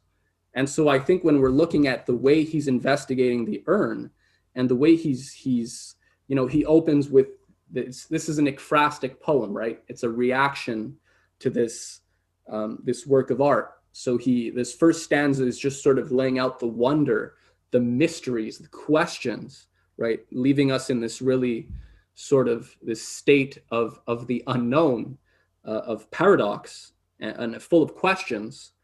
But then, I mean, he's defining certain immaterial thought objects. I would say heard melodies are sweet, but those unheard are sweeter. Just because we can't hear a song, or I mean, there's melody that's heard, but where does heard melody come from? Before a melody is heard, does it not exist, right? Does it not first have to be conceived within the mind of the composer? What is the source of that music, right? What is the nature of that source? It's a thing, right? There's no explanation for the music that we hear as sound if there isn't this source, which is of a different quality. It's an unheard quality. And I mean, there's also this paradox that the Nightingale is unseen, right? But the Grecian urn is unheard. It's silent. And he goes to investigate this thing that he cannot see with the Nightingale, and he goes to investigate this thing that he cannot hear with the urn. And he starts to deduce all sorts of different possibilities, right? I mean, there's so much that could be said. The third stanza, okay, let's say this, and I think we can get into some of the more, we'll get your take on a different set of questions now in terms of Keats's poetic approach here compared with some of his contemporaries. We might, if we can maybe make a comparison between Wordsworth, Byron, and Keats's approach here, compared with the other romantics, I think there's some worthwhile distinctions to be made. And first off, Keats in 1819, in a quote to his brother on Lord Byron, let me just get this. He makes the distinction between his approach and that of Lord Byron. I just need to pull it up. I think it goes something to the effect that you speak of Lord Byron to me. There is this great difference between us. He describes what he sees. I describe what I imagine. Mine is the hardest. That's Keats drawing a distinction between Byron and himself in a letter to his brother George in September 1819. So this is after he's written the odes, right? Yeah. And I mean, you talk about Shakespeare, you talked about the naturalness of language. I think there's a fair amount to be said there. What comes to mind with the Shakespeare question as well, in the preface to Lyrical Ballads, Wordsworth defines the approach of his and Coleridge's approach. I mean, they may deviate from it at certain points, but he says, the reader will find that personifications of abstract ideas rarely occur in these volumes, and I hope are utterly rejected as an ordinary device to elevate the style and raise it above prose. I have proposed to myself to imitate, and as far as possible, to adopt the very language of men. I have wished to keep my reader in the company of flesh and blood, persuaded that by so doing, I shall interest him. I think both these are very relevant, because when we look at how Keats is treating his subject, the idea of avoiding abstract ideas, where beauty cannot keep her lustrous eyes, when you left pine at them beyond tomorrow. I think of Shakespeare, from fairest creatures we desire increase, that thereby beauty's rose might never die. Right? They do talk about abstract ideas a lot in their poetry.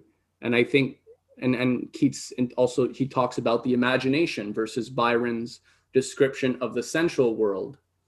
So I think that's very important when we're looking at what he's using the language to describe. What is he talking about? And as well, the fact that by the nature of the subject, it compels us to use poetic language in a sense, right? A lot of scientific ideas, sure, you can write them on a blackboard as a formula, but really to get at them, scientists are often using some kind of metaphor, right? It's poetic language essentially to define it, not because it's nice to do that, I think, but it's because the nature of the subject is such that it requires a different kind of language. It requires a language that is more closer to poetry than it is to literal prose. So I think Keats really recognizes that, and he's distinguishing himself from his contemporaries, Wordsworth and Byron. And I think these poems are an expression of that, an expression of his unique poetic approach and the insights that become possible, right? Because he's going into the unknown, into the abstract and immaterial, but he's doing it in such a way that I think he's using the paradoxes. We're advancing by identifying the paradoxes, identifying new unknowns, and sort of using those as stepping stones. So I could go on, but that's one thing. How were the odes received? This was published. The Ode on a Grecian Urn wasn't published during his lifetime, right? It was published during his lifetime. It was published in his his third and final volume. It was also published in a journal as well. The Annals of Classical Art or something, n'est-ce pas? Yeah, it was. But it was, by that point, Keats is pretty sick. One of the tragedies is just when his final collection comes out, one of the most astonishing collections of poems ever put together. It's just at the same time when he's severely hemorrhaging while staying at Hunt's place. He's very, very sick. So the reviews of the final collection are, for the most part, quite positive.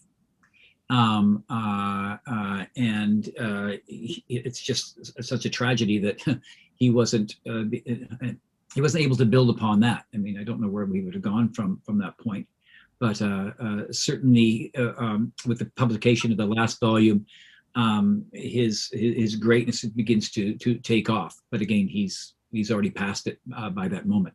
I think it's like mid June, July, August is when he's very, very sick. He's continually hemorrhaging. And that's exactly when the volume gets published. It doesn't have, it's too bad it doesn't have the Belle in it, but it has all the other great odes in it. One more passing thing about Wordsworth is worth noting too, because some of Wordsworth he rejects, but others he thinks that Wordsworth, in fact, is extraordinarily important for him. Right. Yeah. In putting Wordsworth beside Milton, what is an astonishing conclusion he comes to is that Wordsworth is much deeper than Milton. That Wordsworth has seen more deeply into human suffering and mortality than any other writer, and that makes him truly a philosophical poet. Right. And and so he believes that to become a great poet, he too hopes to be able to go that deeply into questions of immortality and human suffering and grief and endurance, like Wordsworth does. An intimation of immortality, right? Yes. So Wordsworth is a deep figure of ambivalence for him, because by the time Keats is writing poetry, Wordsworth's best poetry is already way behind him by about a decade and a half almost. And The Excursion, which was published in 1814, isn't that great. But the early poetry, and particularly the 1807 volume and some of the lyrical ballads, are models for how deep a poet needs to go. And he says very clearly, Wordsworth has gone deeper into this than anybody he knows. Right. I need to go there too, he says. Pardon me? And he says, I need to go there too. Right. So that's a kind of an interesting moment. And when we get to like True Autumn, for example, we find it's very, very much like Tintern Abbey in what it attempts. Yeah, I think Keats, absolutely. I mean, especially, Wordsworth has some very fine moments. I think Keats recognized this transcendental quality that you can get from treating nature, right? To how to approach the question of nature and natural beauty. And there's an inherent transcendental quality if it's done right. And I'm sure Keats saw that. And obviously the kinds of predicates and subject matter of nature and descriptions of nature and all that, Keats was definitely inspired, and that sort of informed his own approach. I think that, then the question is just, I think Wordsworth did it a bit more, maybe less consciously in one sense. He was treating a subject that allowed for this transcendental, like the Ode to Intimations of Immortality. I mean, Keats definitely was influenced by that. When I'm not sure when that was written. Do you know, just like that, like timeline? The Immortality Ode was written about in two goes, 1802 and 1804. Okay. And what the big problem that he raises and that Keats was really into is how do we see through and understand the meaning of human suffering and grief and loss and immortality. And the same thing in Tintern Abbey. How do we see through this thing that joins us all, yet also takes us away from all things? And again, Keats constantly quotes Wordsworth's line, "The burden of the mystery." How do we carry this? So that part of Wordsworth he was very deeply engaged with, and he keeps bringing it up all over the place. Again, there's more than one. The trouble is, there's more than one Wordsworth. Right. And there's a certain Wordsworth both that he and by the way Shelley, his direct contemporary, both of them had a deep ambivalent reaction to Wordsworth. Yeah, well, I think Keats took the best. Right? This idea of take what you like and leave the rest. I mean, Keats took what he liked, and he he gave it his own unique, he took his own unique approach to those subjects. I think, yeah, the transcendental nature or quality of beauty in nature, I mean, definitely leaves, it's a subject that lends itself well to poetic treatment. And I think Keats recognized that. And then, you know, with the urn, Wordsworth uses nature in a sense as his subject to reach that kind of transcendental quality. And in Keats, we find him using, you know, art itself, right? The Grecian urn. I think it's worth noting it's a Grecian urn. It's not a Victorian urn, right? Or it's not an Italian urn. It's not a 18th century urn. It's a Grecian urn, right? And I think that's crucial. It's referring to a specific quality of art, and it is referring to a specific age in a sense. I mean, I don't think there's a reason he took the Ode on a Grecian Urn. One can maybe argue that he could have just taken any other urn that was nice, but based on Keats's development from his early poetic efforts on Chapman's Homer to seeing the Elgin Marbles, Ode on a Grecian Urn, there's a continuity there. The germ idea is maturing, it's changing, and it's developing, but it was there since the beginning. And I think he was struggling with how to express it, how to express this timeless quality that we see in the Greeks, right? He was really captivated by that. And I would say that, yes, Keats wrote romantic poetry in one sense, but when we look at Keats's models, I think Shakespeare, he really saw himself in the tradition of Shakespeare and the ancient Greeks. And we could even say, I mean, the ode form that he's using for these great odes, this is the Italian form. This is the troubadour canzone. And if compared to even Wordsworth's a great ode on an intimation of immortality, the structure of Ode on a Grecian Urn, Ode on a Nightingale, Keats's odes is much superior. It's much more refined. It's much more, it really has the odes have a musical movement. A stanza is really a musical unit, and there's unfolding questions and paradoxes, one quatrain, two quatrain, the counterposition of these different ideas, and then the counterposition among stanzas. I think it really does unfold like music. And I mean, the whole idea of the canzone is that it is to be sung, Dante said. There's a musical idea which unfolds. So I think it's worth noting where Keats is really, he's using the canzone form, adapted to English, of course, and he's hearkening back to the ancient Greeks, as I think even our generation today, this new generation of poets and artists should probably be doing as well.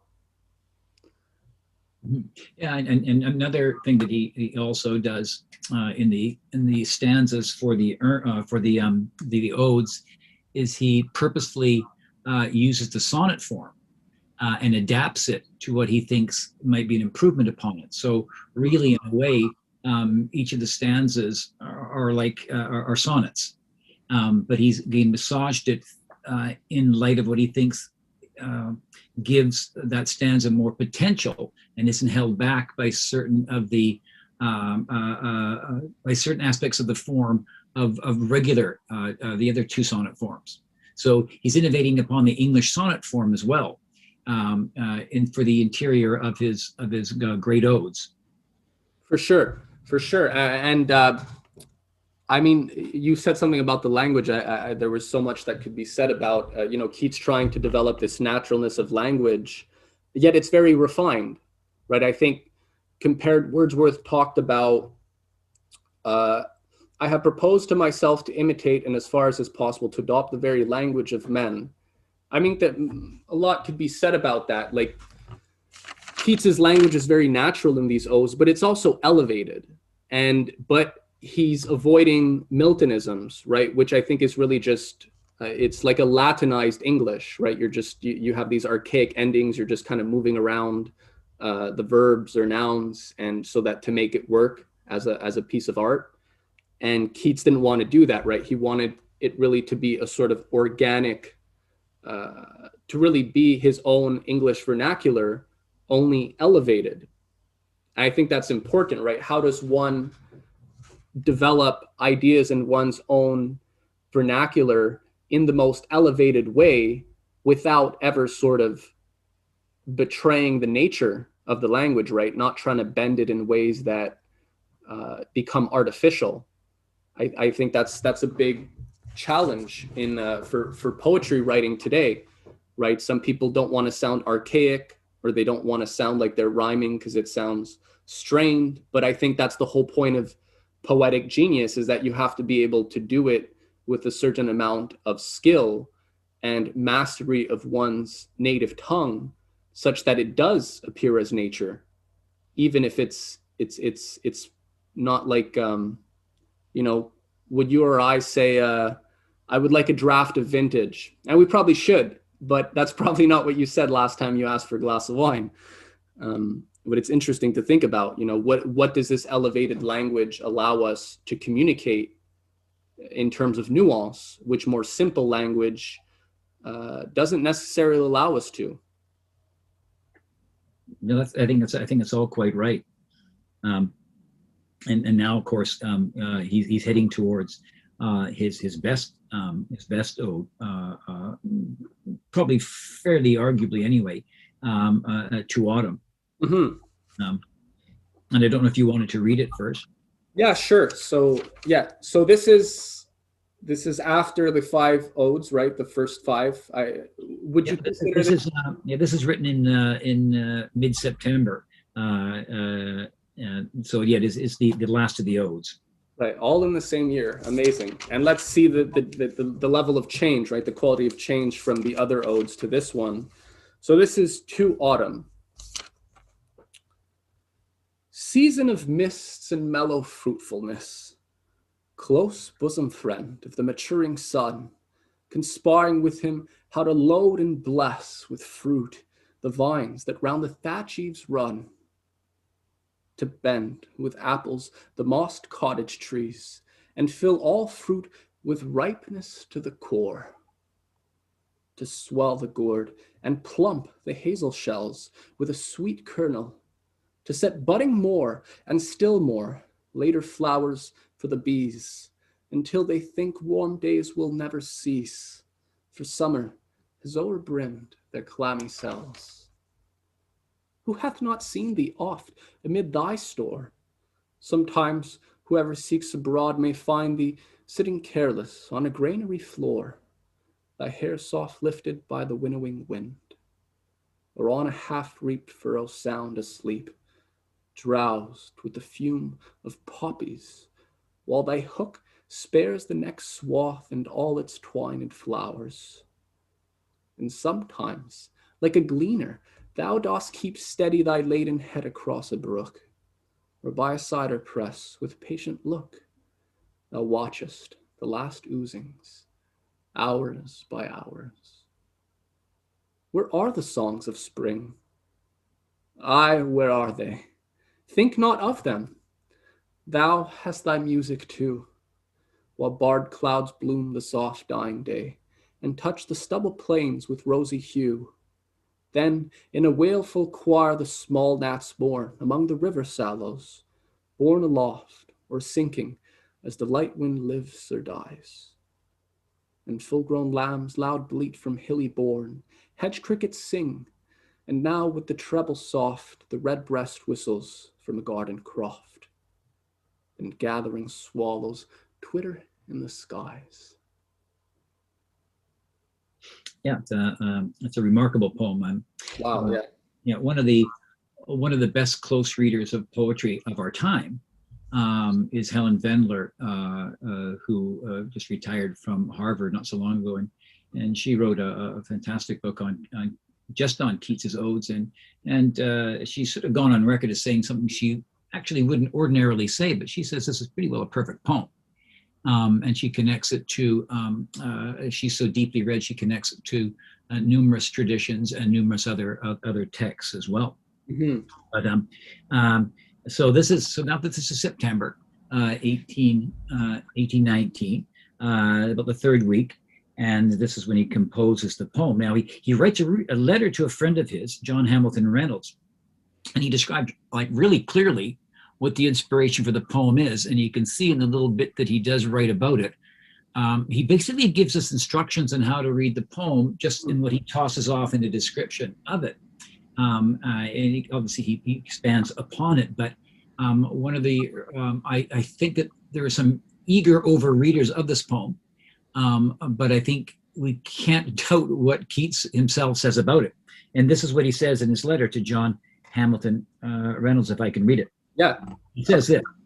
He says, "How beautiful the season is now." This, oh, by the way, he's in Winchester with his friend. "How beautiful the season is now. How fine the air. A temperate sharpness about it. Really, without joking, chaste weather. Diane skies. I never liked a stubble field so much as now. Aye, better than the chilly green of spring. Somehow a stubble plain looks warm, in the same way that some pictures look warm. This struck me so much in my Sunday's walk that I composed upon it." So there's where the poem comes from. And now, of course, he expands upon this. And what's wonderful for him, and again, it creates some more paradoxes, is that he's excited by the calmness. So he's excited by the calmness, the beauty, the fineness, the purity, the texture, the warmth. Mm-hmm. And he takes this idea of chaste weather further as he describes it. And he makes sure that when you read the poem, he wants to make sure that his friend gets it. He goes, honestly, really, without joking. And so this is where the poem goes. And if you look at it, it's stylistically, it's very, very natural. It's very direct. It's very uncluttered. Yes. And again, the form really ingeniously, more than the other ones even, it really ingeniously massages the sonnet form. And the word choice, when you look at it, is not eccentric at all. So the poem is perfectly at ease with itself. Okay, and it employs, by the way, like all the senses to connect and reflect Autumn's promise. So I'm going to disagree with you a tiny bit, because sure, I think of course, you need that. But what Keats has in mind here, and is in fact the depth of what Keats sees Wordsworth achieve, mainly in Tintern Abbey and the Intimations Ode. And what he sees in those two poems, importantly, he sees that acceptance trumps like striving. Life is seen into. The eye can look with sober coloring upon the day's end. And he recognizes that the external landscape, how do you say it? I guess the internal landscape is connected to something deeper and longer lasting than the moment of just being in and looking at the landscape. So he gets that. So the intensity in the poem is entirely controlled, despite almost excess coming out. The poem is really about excess. There's a lot of restraint in here of holding back, because there's this real world oozing of of all this fruit. There's a little bit of leakage, where are the songs of springs, where are they? But little depends upon the speaker's presence or experience, except the assurance of something extraordinarily subtle within all of this stillness and all that fulfillment and death. It is to borrow kind of what he's saying about Wordsworth as well. It's the unegotistical sublime.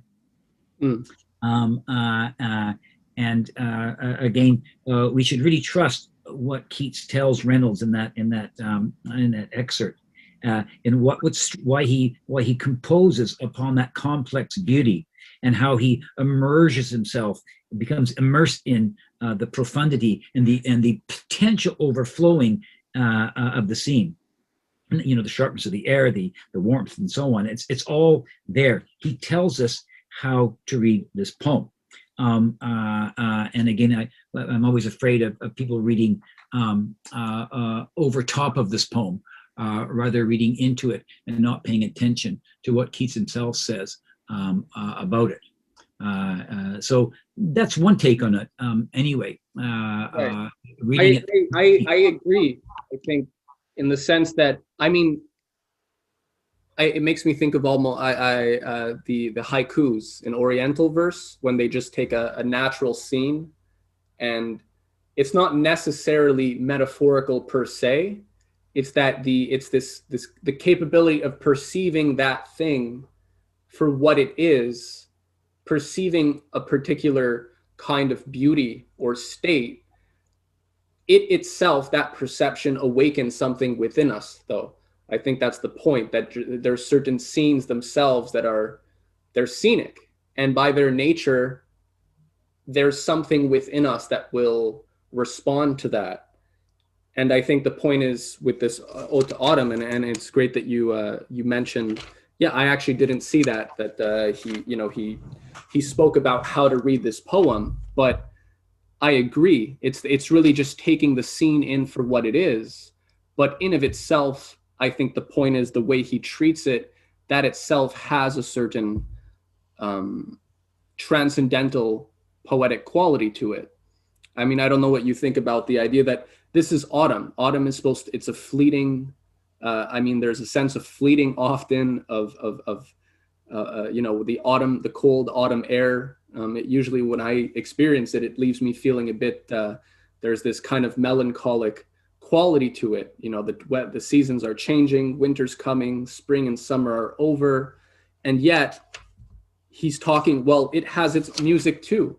It has its own beauty, which is really its own beauty, and he's sort of wanting to capture that for what it is, right? Well, he captures what I mean. Autumn's really interesting as a season, but what he captures this moment. If you look in the first stanza, this moment of fullness, of ripeness, of gathering. Yes.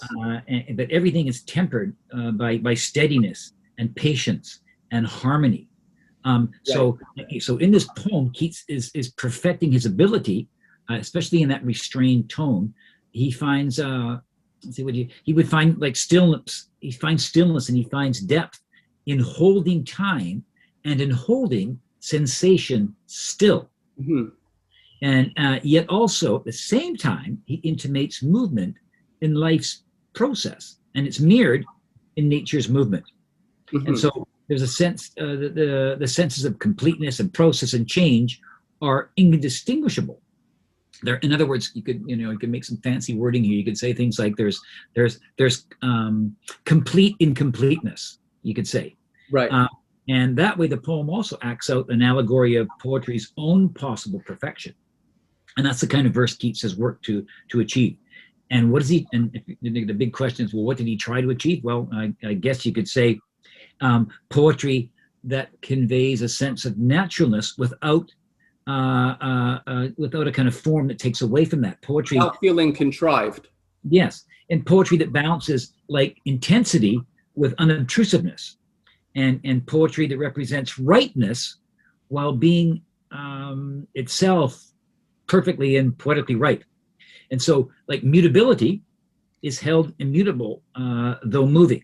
And that's the part of the complex impulse behind the other odes, particularly like the Grecian Urn and the Nightingale. And so he's doing the same thing with a different subject. And one way to think about this is his poem is, how sometimes we leave our like fruit in a fruit bowl. Right. And think of like a pear. A pear is a really interesting one. If you got a fruit bowl and you got a pear in it, when you first buy that pear, it's a little bit green, right? Mm-hmm. And if you go a bit too early, it's just not quite right. And if you go a bit late, it's not right either, right? We've all bitten into a pear and going, uh-oh, that's I've had it in that fruit bowl too long.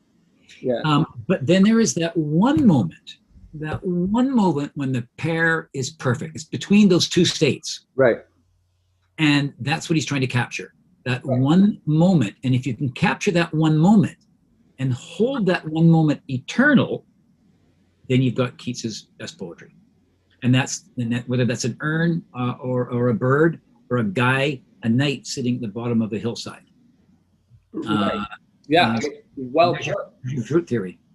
Very, very well put. Fruit theory. No, that's great. I mean, that speaks to exactly, I think, yeah, because it's the same challenge today. I mean, to write the way Keats is writing today, the same challenge can be taken up by anyone today, and I think should be. And, there's a lot of today, should it rhyme? Should it not rhyme? Free verse, this and that. But I think the point is we see here that everything appears completely natural. So it's not that any of the elements as such, or the formal elements, are constraining. In a sense, we don't really, it's you can speak this ode, right? It falls off the tip of your tongue, right? It just comes off. It feels very natural, and yet it's very elevated, and there's a really precise form, which I think, had he not adopted such a form, it would have been more difficult to capture this quality of this measured tone, right? This measured movement and this control. You can't do that if you're just writing free verse it's much more difficult, I would argue, than if you have this form that you actually have to work within and go from there to unlock all the potentialities, right? The rhyme words, nothing feels strained here. So you're right that this is really, I mean, we see that this is what he was trying to write in a way that can be so natural, yet can be so refined and beautiful and not feel contrived. And that takes real talent. So he's setting the bar pretty high, but I think it's worth it.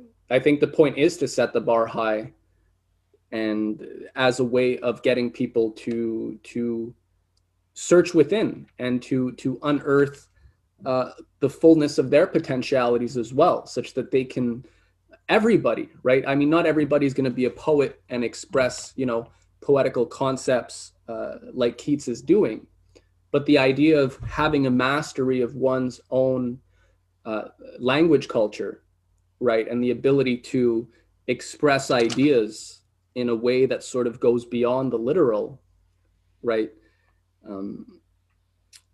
This ode is very, there's so much to learn. There's so much to appreciate. It seems like an obvious theme in the sense that autumn, but how do we treat autumn? He looks at it from the standpoint of the harvest, from this perfect balance of all these elements. It's very original, yet at the same time, it seems almost natural or yeah, well, autumn is kind of a nice one because autumn has this excess. It has this excess of with sense and sensation, and if you look in that opening stanza again, all that touching and that seeing and the hearing all the way through, and swelling and plumping and budding and overburning. So it pushes finally up against excess without crossing over. So it captures this moment of fullness and ripeness and gathering. But again, everything is tempered by steadiness and patience and this larger idea of harmony.